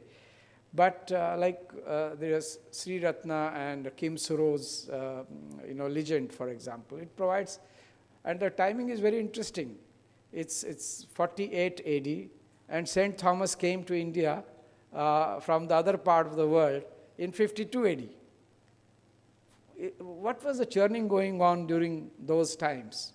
You also mentioned about the root of Buddhism. What we see interestingly today is from the Arabic side and the Christian world, the influence that we had on the cultural thing, because we did have contacts with Greeks, Romans, and all those cultures that came up in that area, whether it is Assyrian, Babylonian, Sumerian. However, the Arab and Christian influence really sort of played a havoc with our influence on the western side. So whether it is Iraq, Iran, Afghanistan, Pakistan, in that area we see that our cultural influence, which was really very prominent, perhaps as prominent as what we have on the Southeast Asia side, which is still visible.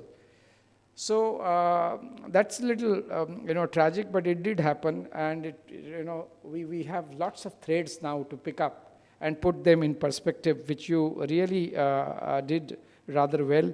Your thought that India's software, the intellectual prowess, throughout history, civilizational history of India, I think one thing that we have really been at the helm of is providing ideas to the world. And many of them, we don't know that how the world has used. For example, Zen, which went from here, whether Tibet, Central Asia, China, Korea, Japan, it found its perfection in Japan.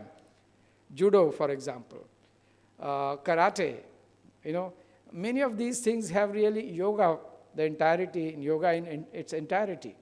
So to really putting this in more powerful and layman's language today is, in my view, extremely important, because it is a fact that when we talk of resurgence of India in a new context, in the current politico-economic ecosystem of India, it's very important that we are able to not only glorify through words, but also through examples, the kind of history that we have had in the past.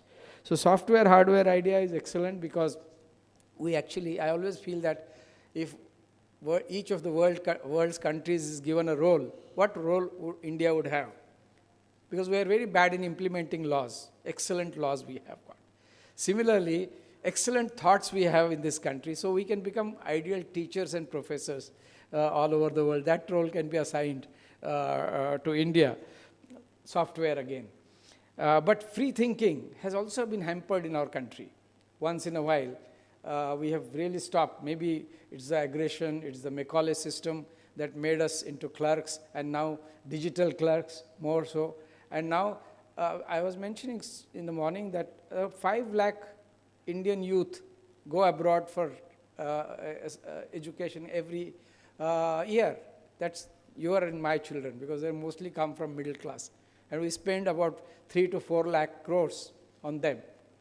Why this kind of intellectual bankruptcy we have in the country, that we don't have the centers of excellence where our youth feels confident that we can make the world by taking education in this country? It's a thought for, food for thought.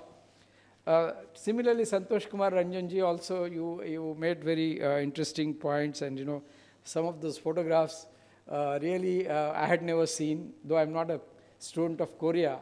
My expertise lies little more on the Japanese side.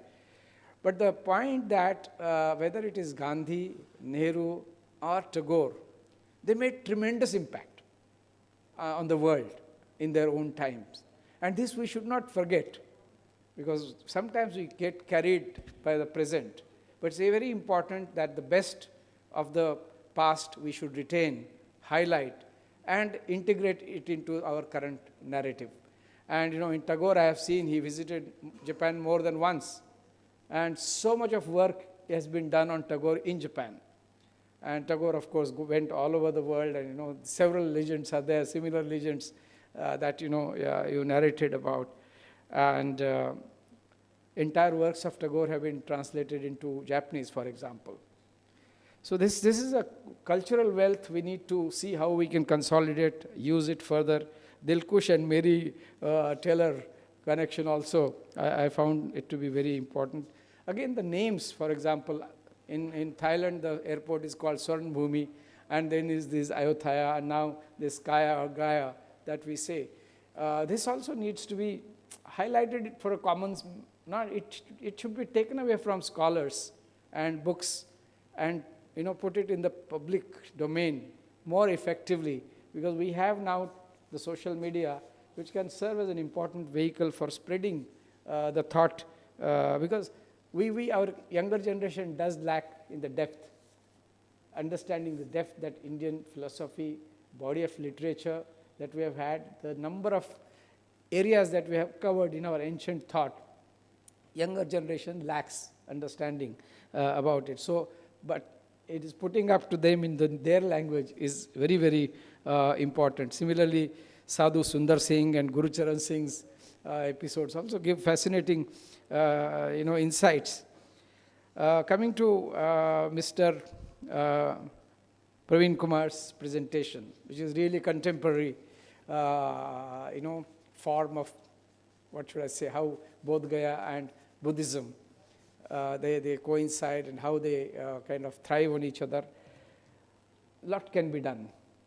Tourism in India has been one of the most neglected, and where we performed very poorly, in my view. I was in a tiny country called Maldives, a country of 450,000 people. It receives 2 million tourists. We are a country of 140 crores. We receive only 17 million at the peak in 2019. So even in smaller countries, all smaller countries in Europe receive anything between, say, 48 million France and about 27 million Italy. They range in this thing. They are the topmost countries that receive. We have not, on the cultural side, on the spiritual side, we've not been able to highlight our wealth of touristic sites, historical sites. In fact, most of us have lost sense of preserving history through various means. We don't think documents are important. Expertise is missing. I was in Maldives, and often whenever there is some crisis in Maldives, almost all channels contact me. I said, don't you get somebody else? Because after saying something that I want to say for the first channel, and maybe whatever is remaining to the second channel, I can't cater to all. The tragedy is Maldives is our neighbor, and in this 140 crore population, we don't have a single 24/7 devoted scholar on Maldives. There is a language called Divehi, which is southernmost language of Indo-Iranian or Indo-Aryan family of languages, southernmost. Not a single expert in India who can read this language or speak this language. How can we be the world power? So expertise about international relations, expertise about country-specific expertise is something that we have completely neglected in the 75 years. We have to do a lot of effort on that front if you want to really become the software, intellectual software power center of the world or spiritual center of the world. Because its understanding cannot be that we convey what we want to convey. No, it has to be a kind of an exchange. And then only we will be able to convince. Because if people realize that, well, we don't listen, we only want to tell, that's not going to work in the modern world, because it's a world that questions. And logic has matured to such a level that nobody accepts plain statements which are more like a judgmental or preaching type. So we have a lot of work to do on how to use this. How do we, for example, get ASEAN to talk about Buddhism and Bodh Gaya? I remember 1995 to 95, I was in Japan, and Madam Mayawati, Bihar's then CM, had visited. And that time she said that we are going to start from next month. And she had declared a date also. We'll have a direct flight between Bodh Gaya and Tokyo. This is in 1990s. I'm not sure whether today that direct flight is there. Is there?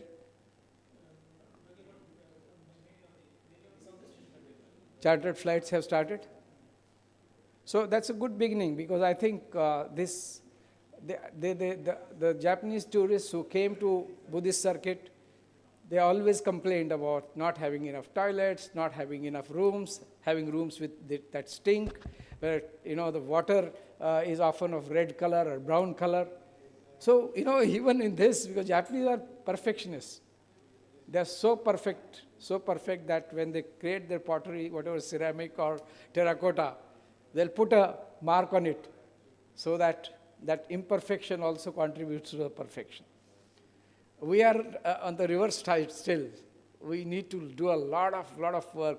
For example, urban planning is very poor, sewage systems are not up to the mark, our construction quality sometimes is poor. So I think this is an area of tremendous opportunity and scope in today's world, where people can read information about any place, anytime, anywhere, and are very keen and curious.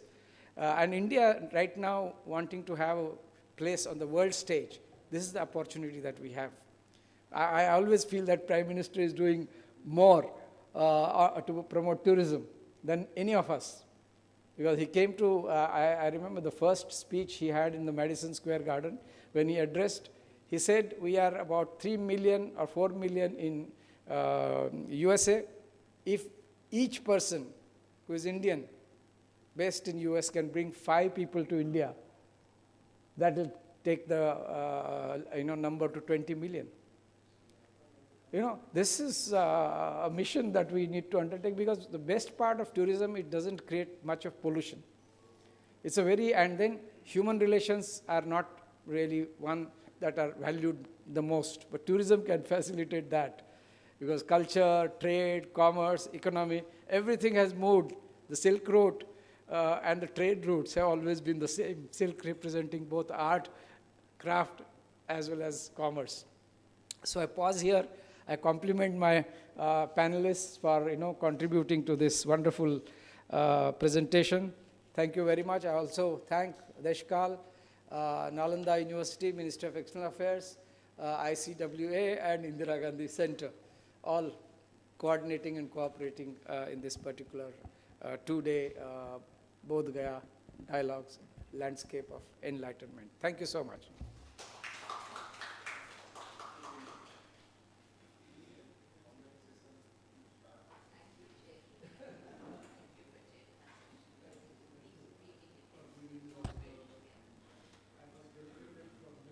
Thank you, sir, for summing up the special session for today on Indo-Korean ties. With this, we break for tea and come back here for the online session at 6 o'clock. And tea is there right outside the auditorium. Thank you.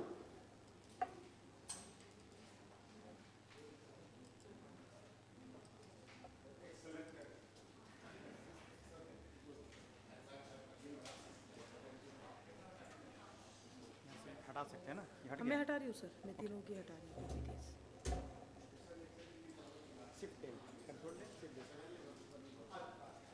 नहीं 3 है ना।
Main कैमरे पे check करता हूँ अभी। और मैं अपना स्क्रीन शेयर भी चेक करवा देता हूँ।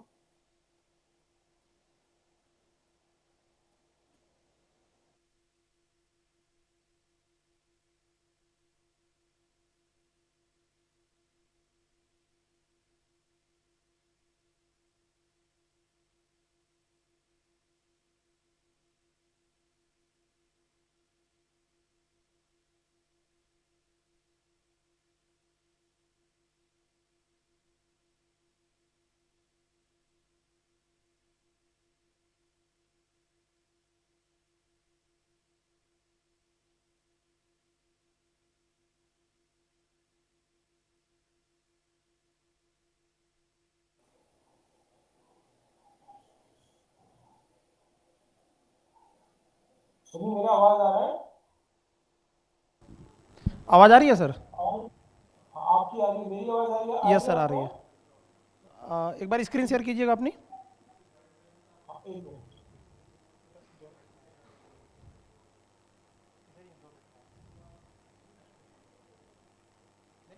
उसी स्क्रीन पे लाइएगा एक बार। अच्छा, ठीक है।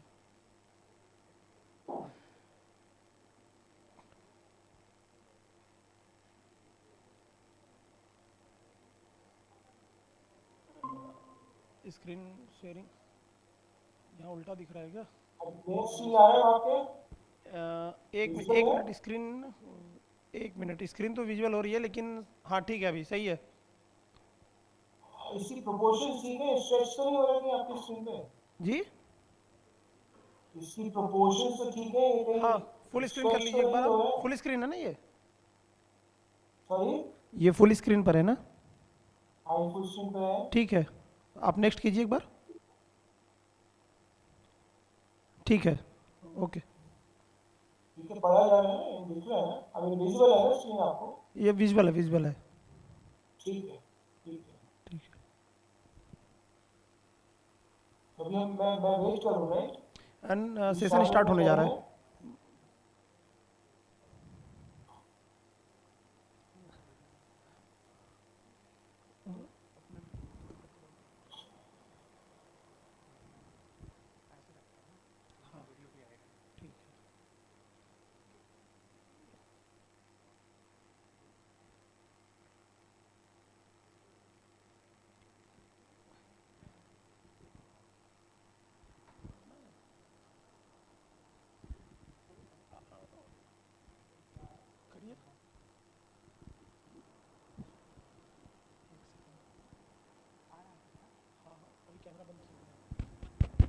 Good evening, everyone.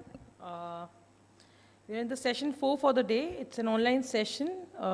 Shri Brijendra Singh Dua, architect and designer, Studio Earth, New Delhi. And the topic is Knowing, Deciphering, Communicating a Multi-Layered World, the Magad region. Brij Dua is an architect by training and a graphic designer by passion who co-edits and publishes Landscape, a quarterly journal of landscape architecture in India.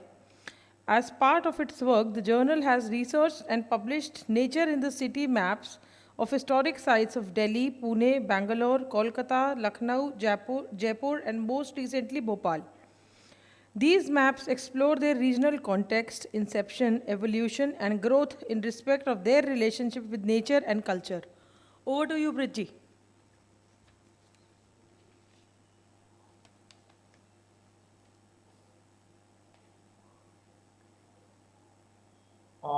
Thank you, Subi. Good evening. Am I audible? Yes, you are. Okay. Good evening, everyone. Bridji, it's not we very start clear. Okay, just a minute. Is it clear? Is it?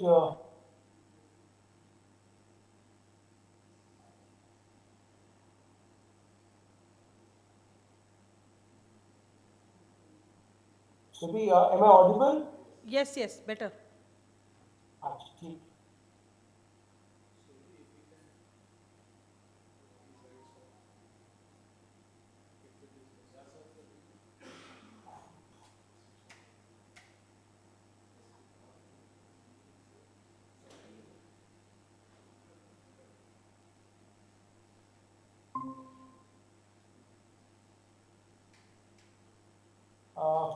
Good evening, everyone.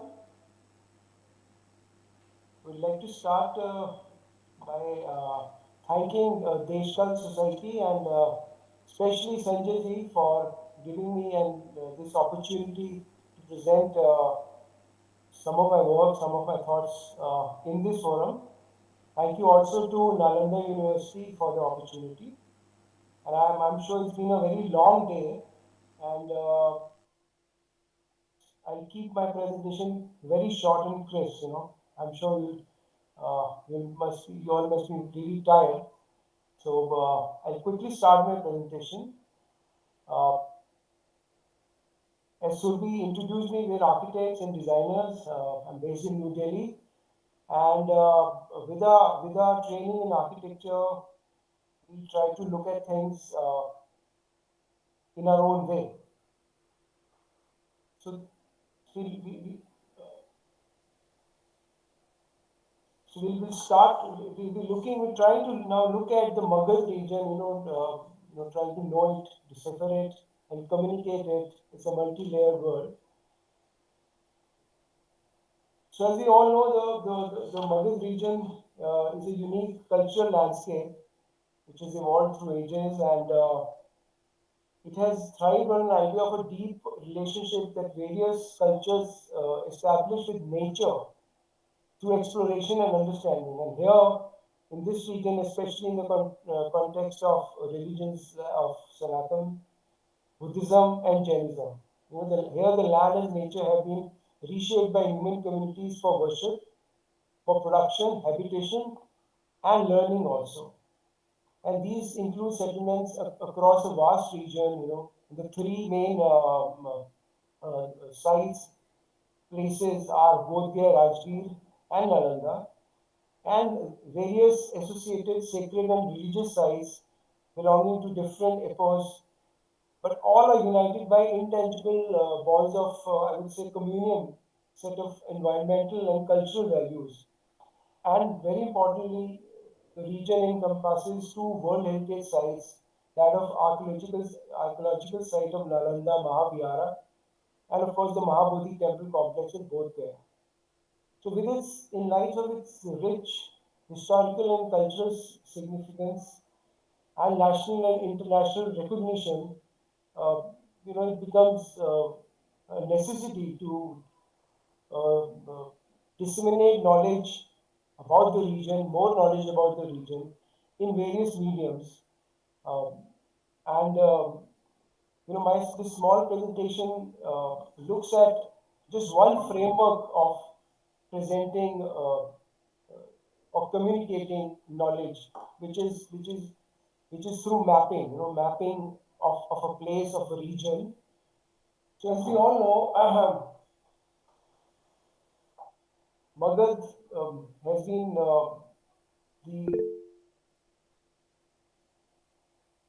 am I audible, Subi?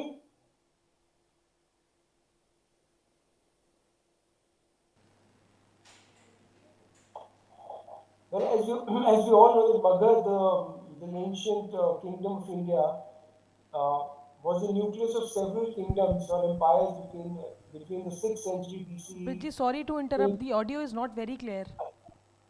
That's why it seems to be giving some problem. I think I'll have to speak a little louder, Subi. Okay. So Magad region was the nucleus of several large kingdoms or empires between the 6th century BCE and 8th century, we all know that. And the early importance of the region may be explained because of its strategic position in the Indo-Gangetic plains. As it's very clear in this map, the region lies between the river Ganga on the north, the river Son on its west. There's Falgu river flows through it, Sakti flows through it, and in the west there are these undulating hillocks or mountains where the Gautam Buddha Wildlife Sanctuary. So it's kind of an enclosed region, a very important plain, Gangetic plain, Indo-Gangetic plain, which enabled trade and communication across India. and it remained the center of cultural development and social evolutions. And some of the historically important sites of region include Rajgir, Gaya, and Bodh Gaya first. 16 Mahajanapadas described in Puranas, they describe Magad as one of the prominent ones. And of course, the region also played an important role in the classical age of the Gupta dynasty in the 4th century when various norms of Indian literature, art, architecture, and philosophy were established in or around this region. So this of course has been a center of activity for a very long time. So now to look at this region, we you know how to knowing this region, how to decipher this large region. One of the process or one of the ways looking at layers. You know, we divide this region into layers. So one of the first layers would be the natural layers. You know, we look at nature, how nature has shaped the region, and the region's the beauty with hills and streams and valleys and which are sited on fertile land, and but they're away from the coast, of course. So the nature itself made this a prominent region for settlements for uninterrupted time, you know, for a very long time, through centuries.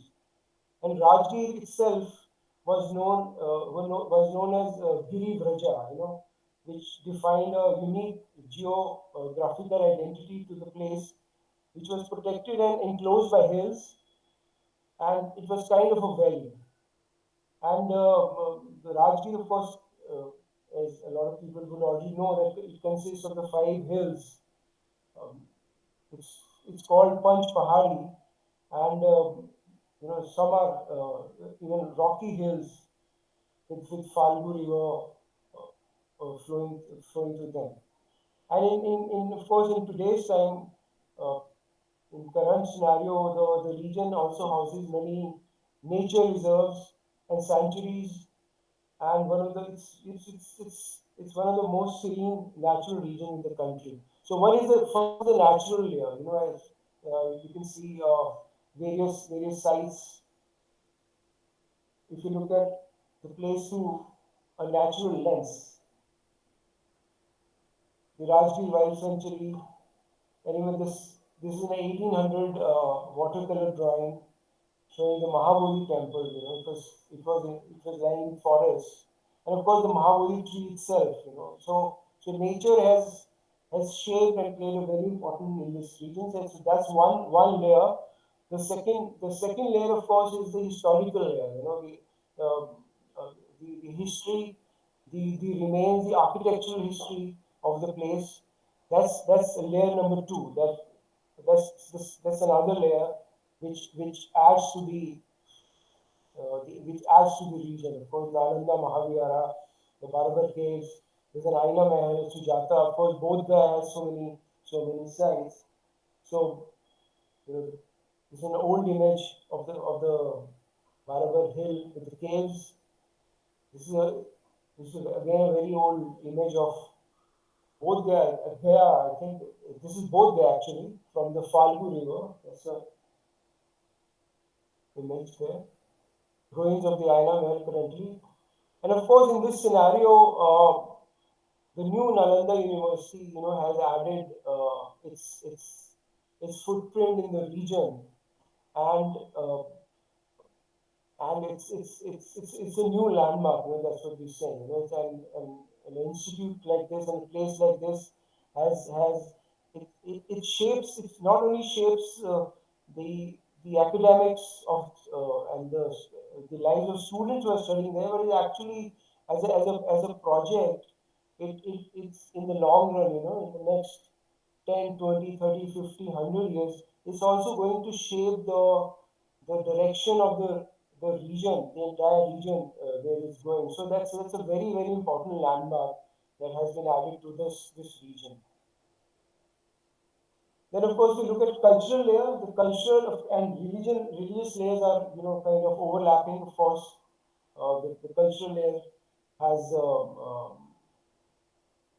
it's been closely associated with Hinduism, Buddhism, and Jainism, and it finds the region finds its mention in the Mahabharata and the Ramayana, and both there, of course, houses Mahabodhi temple complex and very many Buddhist monasteries, and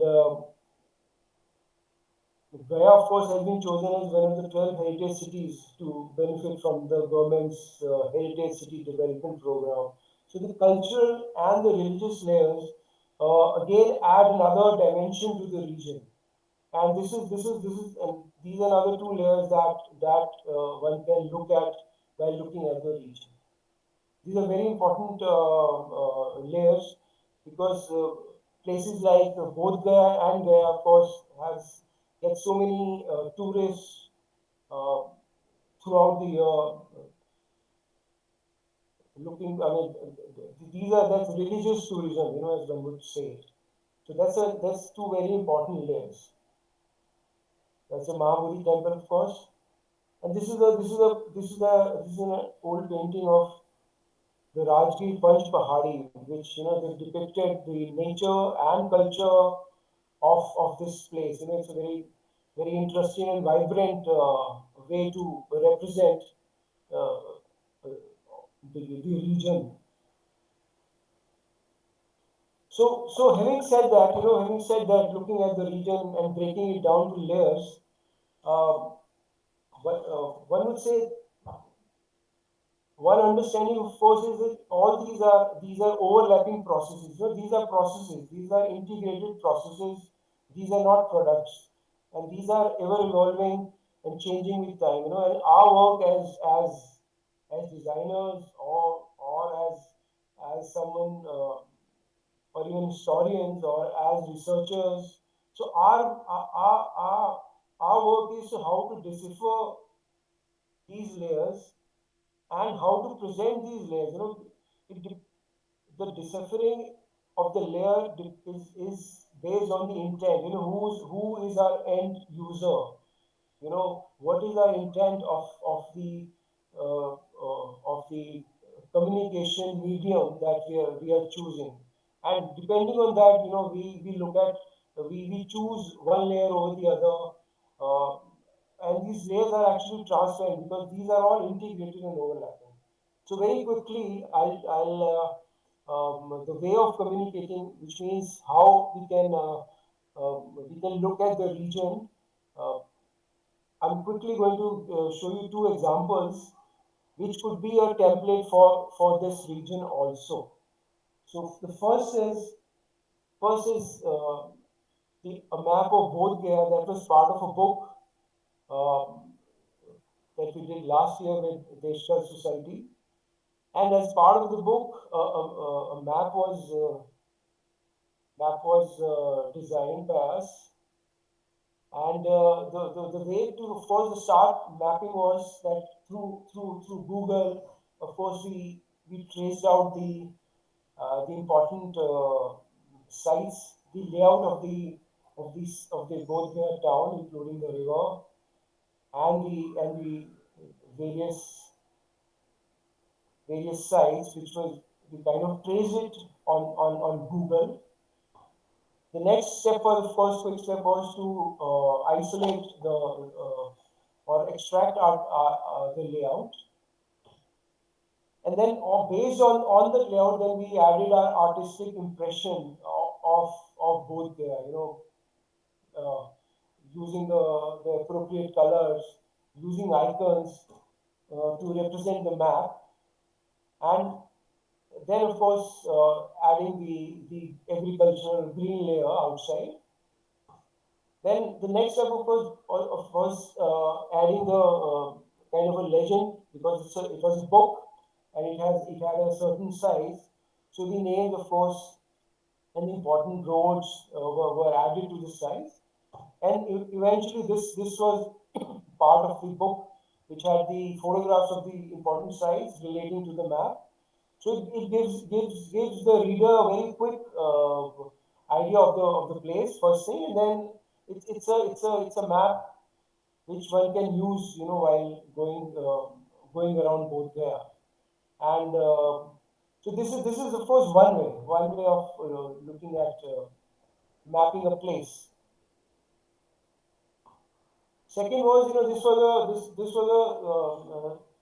this has been a self-initiated and self-funded project by our studio, which we said Nature in the City series, and this looks at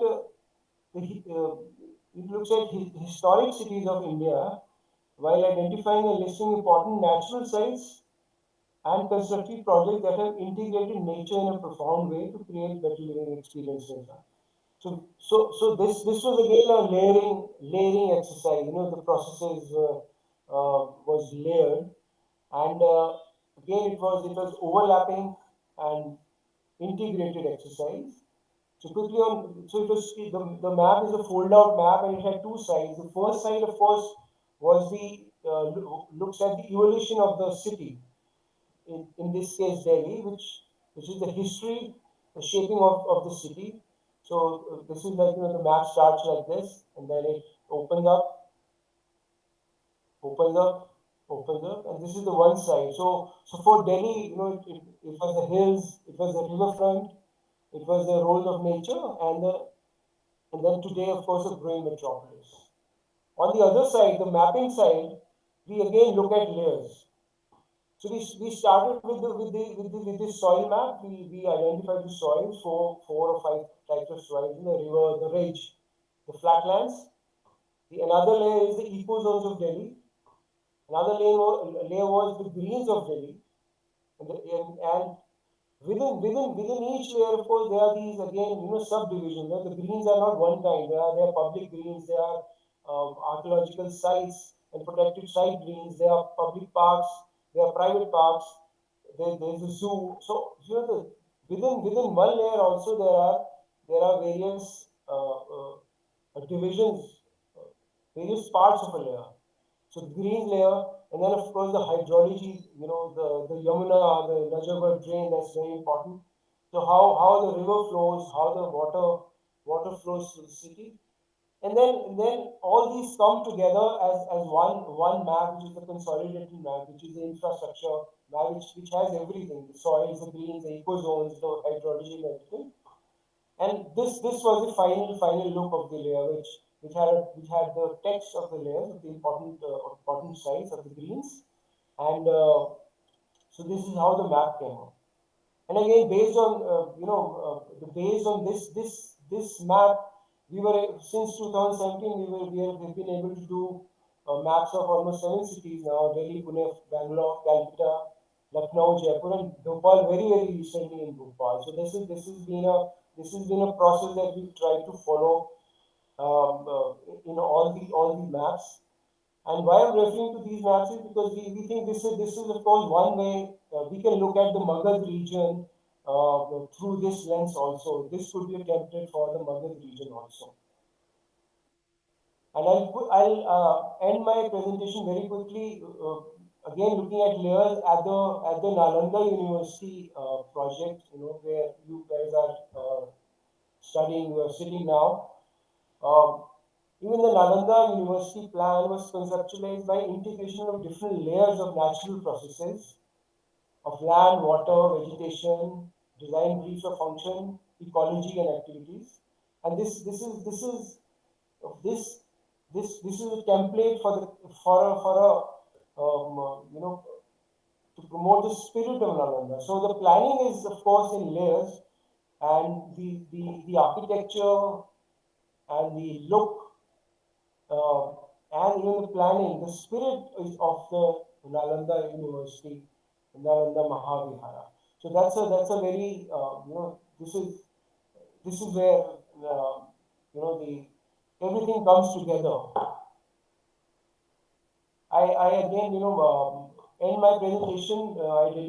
Would like to dedicate this presentation to Mr. Balkrishna Doshi, who is the architect and visionary of your Nalanda University campus. He passed away last year, and it was his vision, architectural vision, that has shaped your university. And I would like to dedicate my presentation to him. Thank you.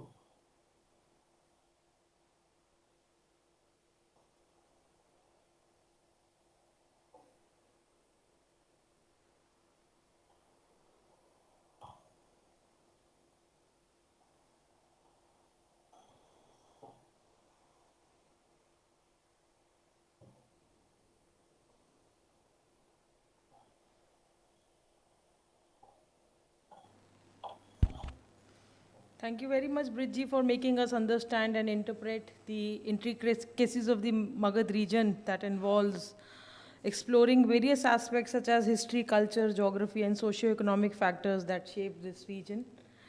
And also for highlighting the Delhi's demographic layout and the socio-economic factors. So if we have any questions for Bridji, we may please come up with. Yeah, Mike.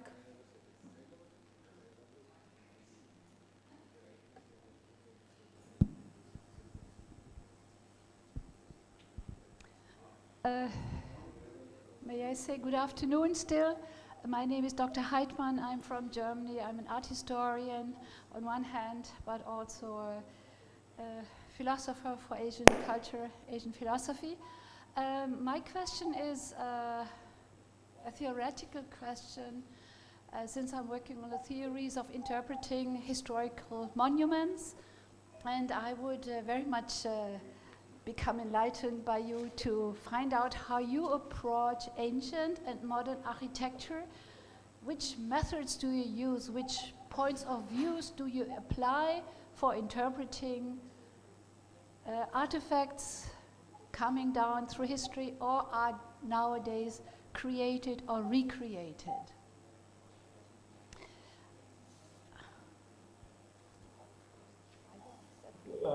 Thank you. Well, are we looking at only artifacts or also architecture? That's my question would be. You may start with architecture. I'll be happy with that.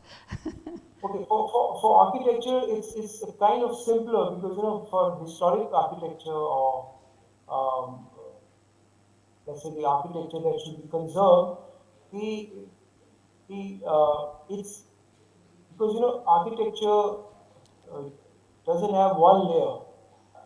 It's through decades, through centuries, and it's always actually, it depends on the person who's looking at it, or person, the agency or the person who's conservation architect who's looking at it to unveil what layer for the public, or to bring out what layer. For example, in Delhi, the famous Humayun tomb has Mughal layer, there's pre-Mughal layer, there's a Mughal layer, and then a lot of landscape around Humayun tomb was done by the British. And then, so when they were trying to restore and conserve the Humayun tomb, it was the Aga Khan Trust and their conservation architects who decided to kind of bring out the colonial layer, you know, the English layer, not so much the Mughal layer, or probably the Mughal layer, you know. So that it's always contentious. It's always very debatable to which layer to bring out for a historic one. In India, unfortunately, for modern architecture, we don't have very many guidelines, because, you know, a lot of post-independence architecture of the 50s and the 60s, which we consider as landmark projects, a lot of the agencies don't think them as so.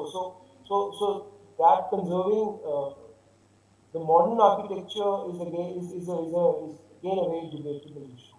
For artifacts, again, you know, artifacts is much easier maybe, because we can, you know, one can date.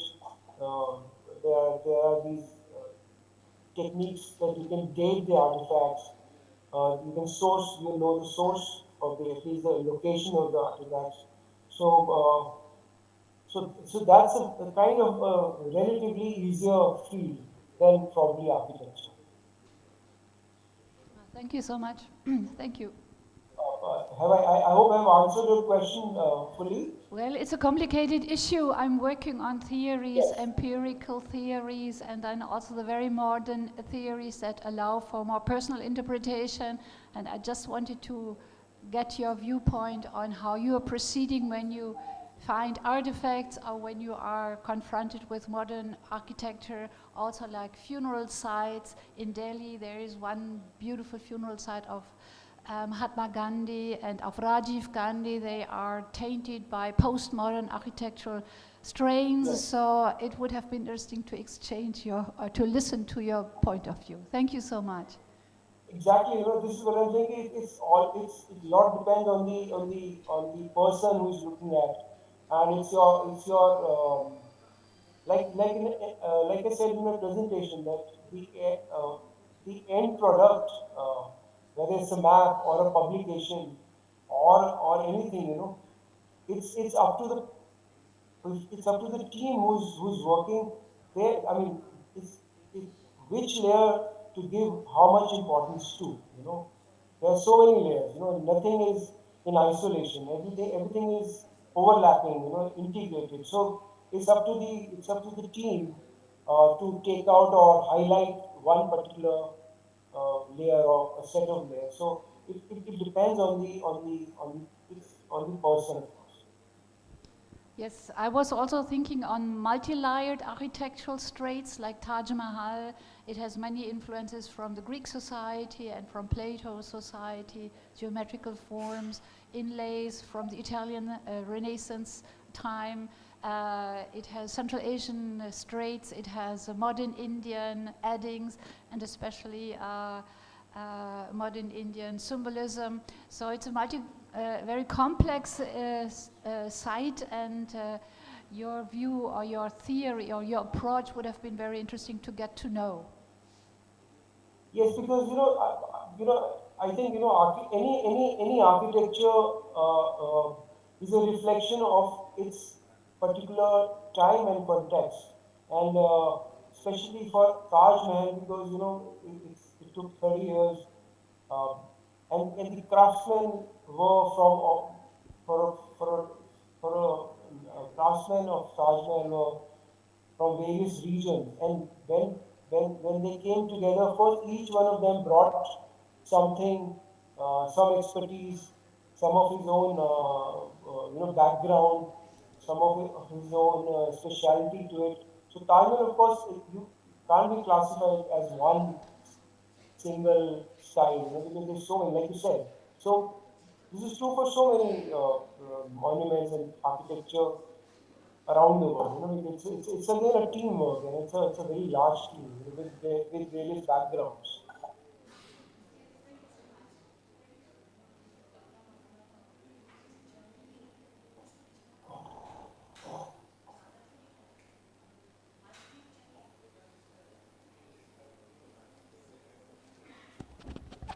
Thank you very much, Bridji, for joining us online on this session. With this, we conclude this session. Thank you for your presence. So we have again like to thank Sanjay Ji, Deshkar Society and Nalanda University for giving me this opportunity. I try to keep my presentation really short because I understand it's been a long day. So thank you so much. Thank you. Thank you. Have a nice day.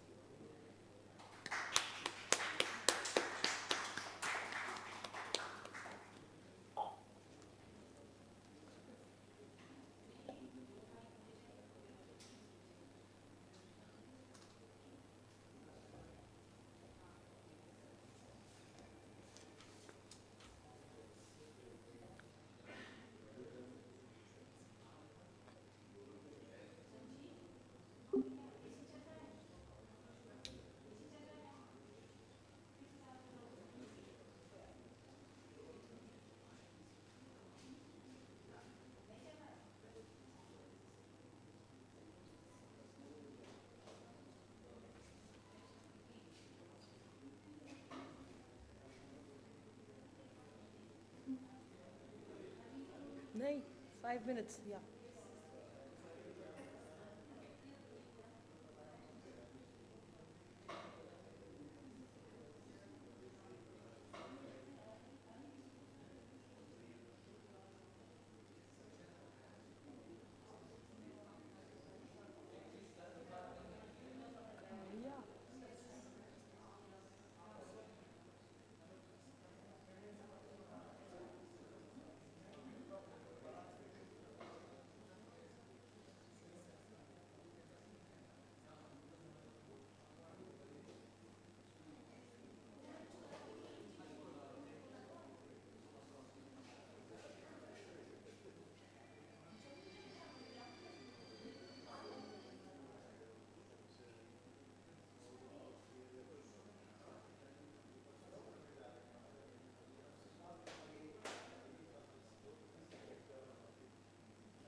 आपका तो आपने जो भेजा था ये है, मैं इसको शॉर्ट कर लूँगी लेकिन बहुत बड़ा है।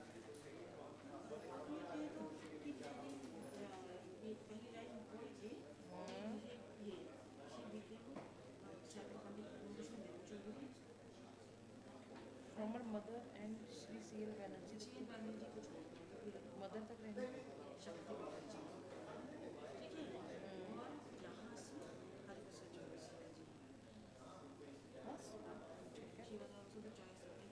छोड़ दिया ठीक है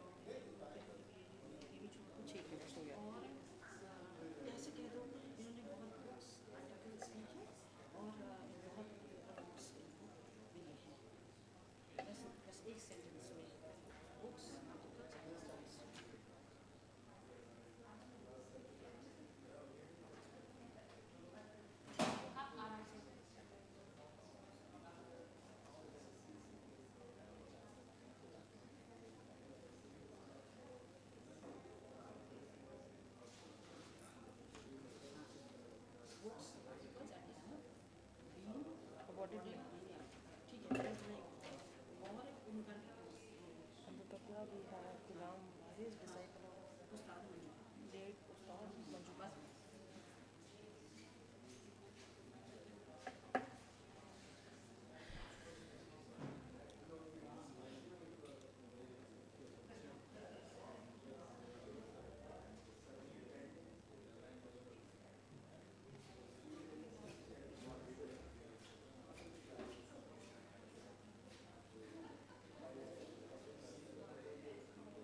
क्या हुआ?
चाहिए।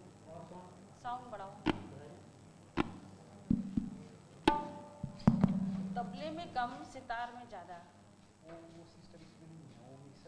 तो फिर थोड़ा साउंड बढ़ाइए। आप जितना बढ़ा सकते हो उतना बढ़ाइए। पर्टिकुलर नहीं बढ़ सकता। साउंड कम लग रहा है मुझे।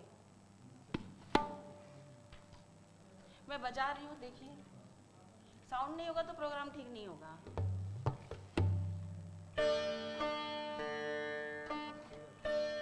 यहाँ का ठीक है, ये वाला ठीक है, इसका देख लो।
ठीक है आवाज।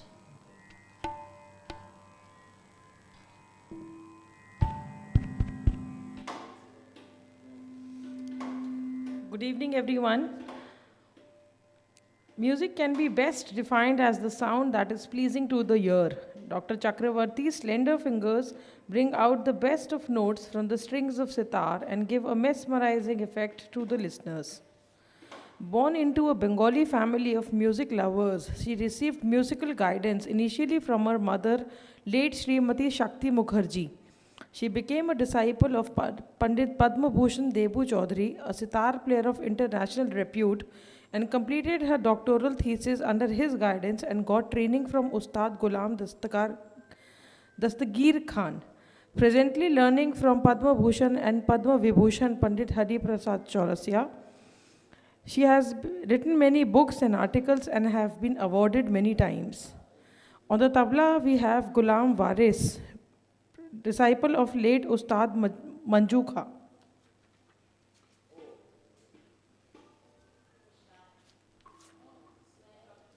चक्रवर्ती, आप लोगों के सामने इस समय राग बागेश्वरी प्रस्तुत कर रही हूँ।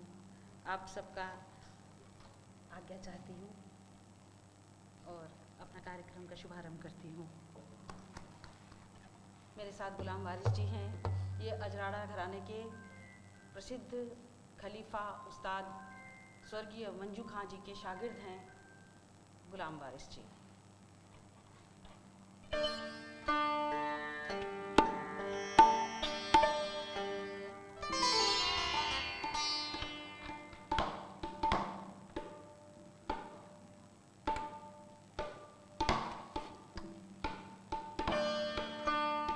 साउंड अब आपके हाथ में है।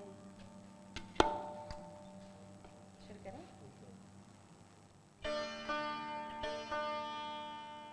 मैं आलाप जोड़ झाला, फिर मसीद खा निगत, एक ताल की गत, रजा खा निगत, झाला बजाऊंगी। उसके बाद एक राग पीलू में धुन बजाऊंगी।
और सुनना चाहेंगे कोई धुन या कुछ भी?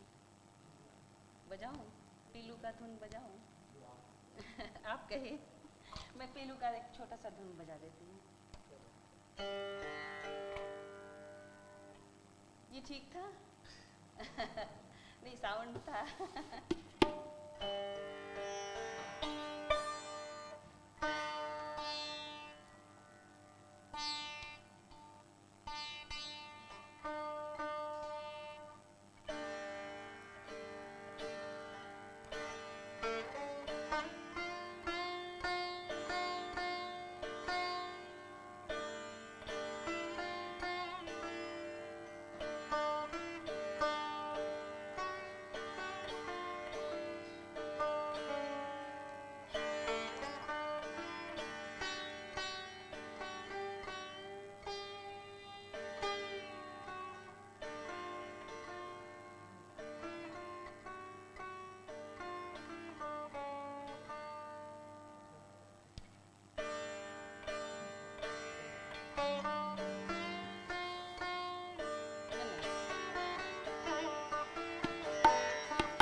सबका बहुत बहुत धन्यवाद, आप सबने सुना।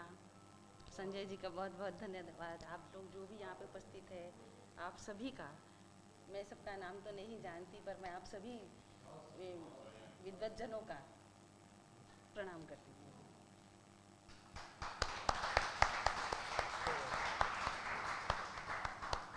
ओके? हाँ।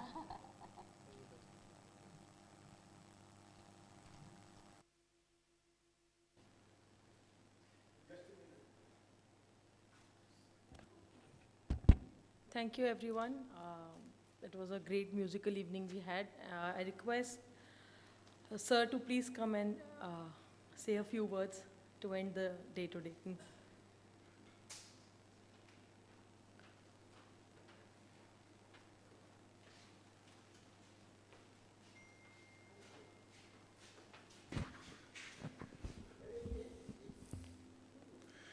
सबसे पहले तो मैं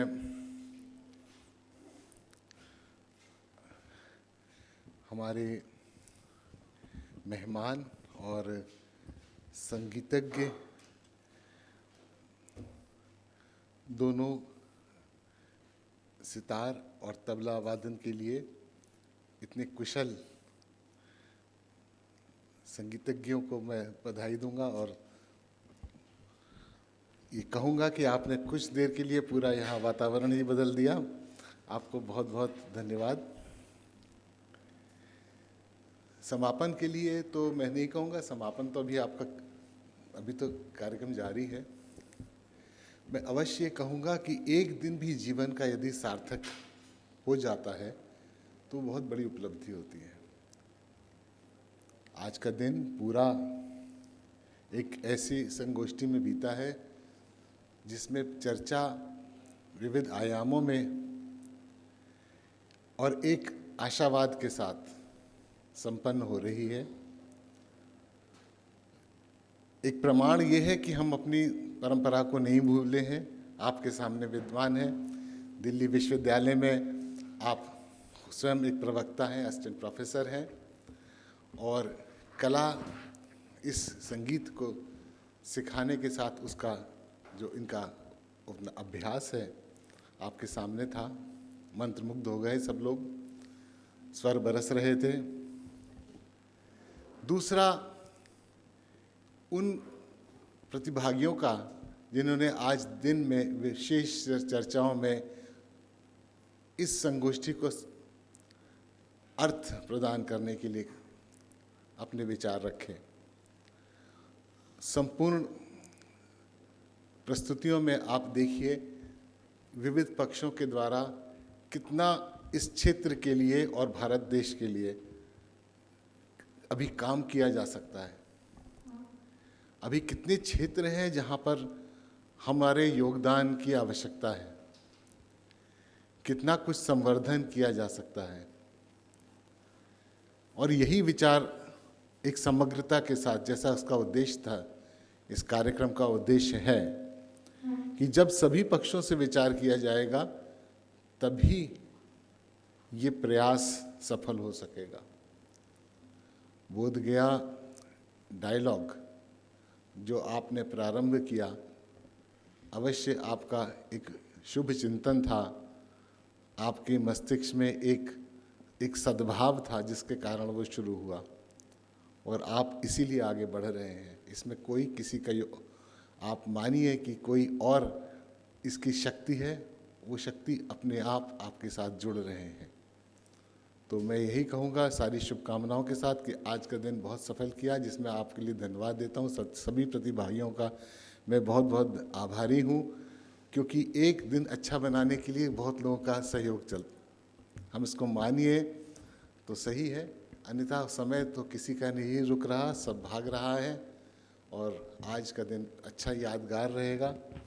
तो ऐसे ही कल का दिन शुभ रहे, इसी कामना के साथ आज के लिए समापन। बहुत बहुत धन्यवाद।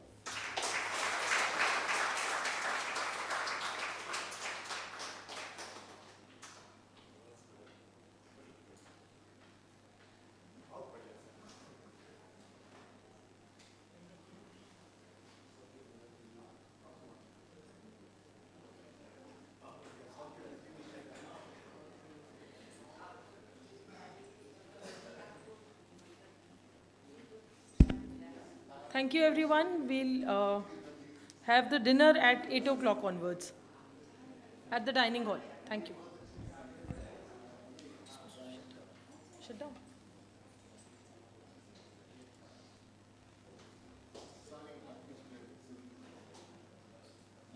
Yeah, for the dinner.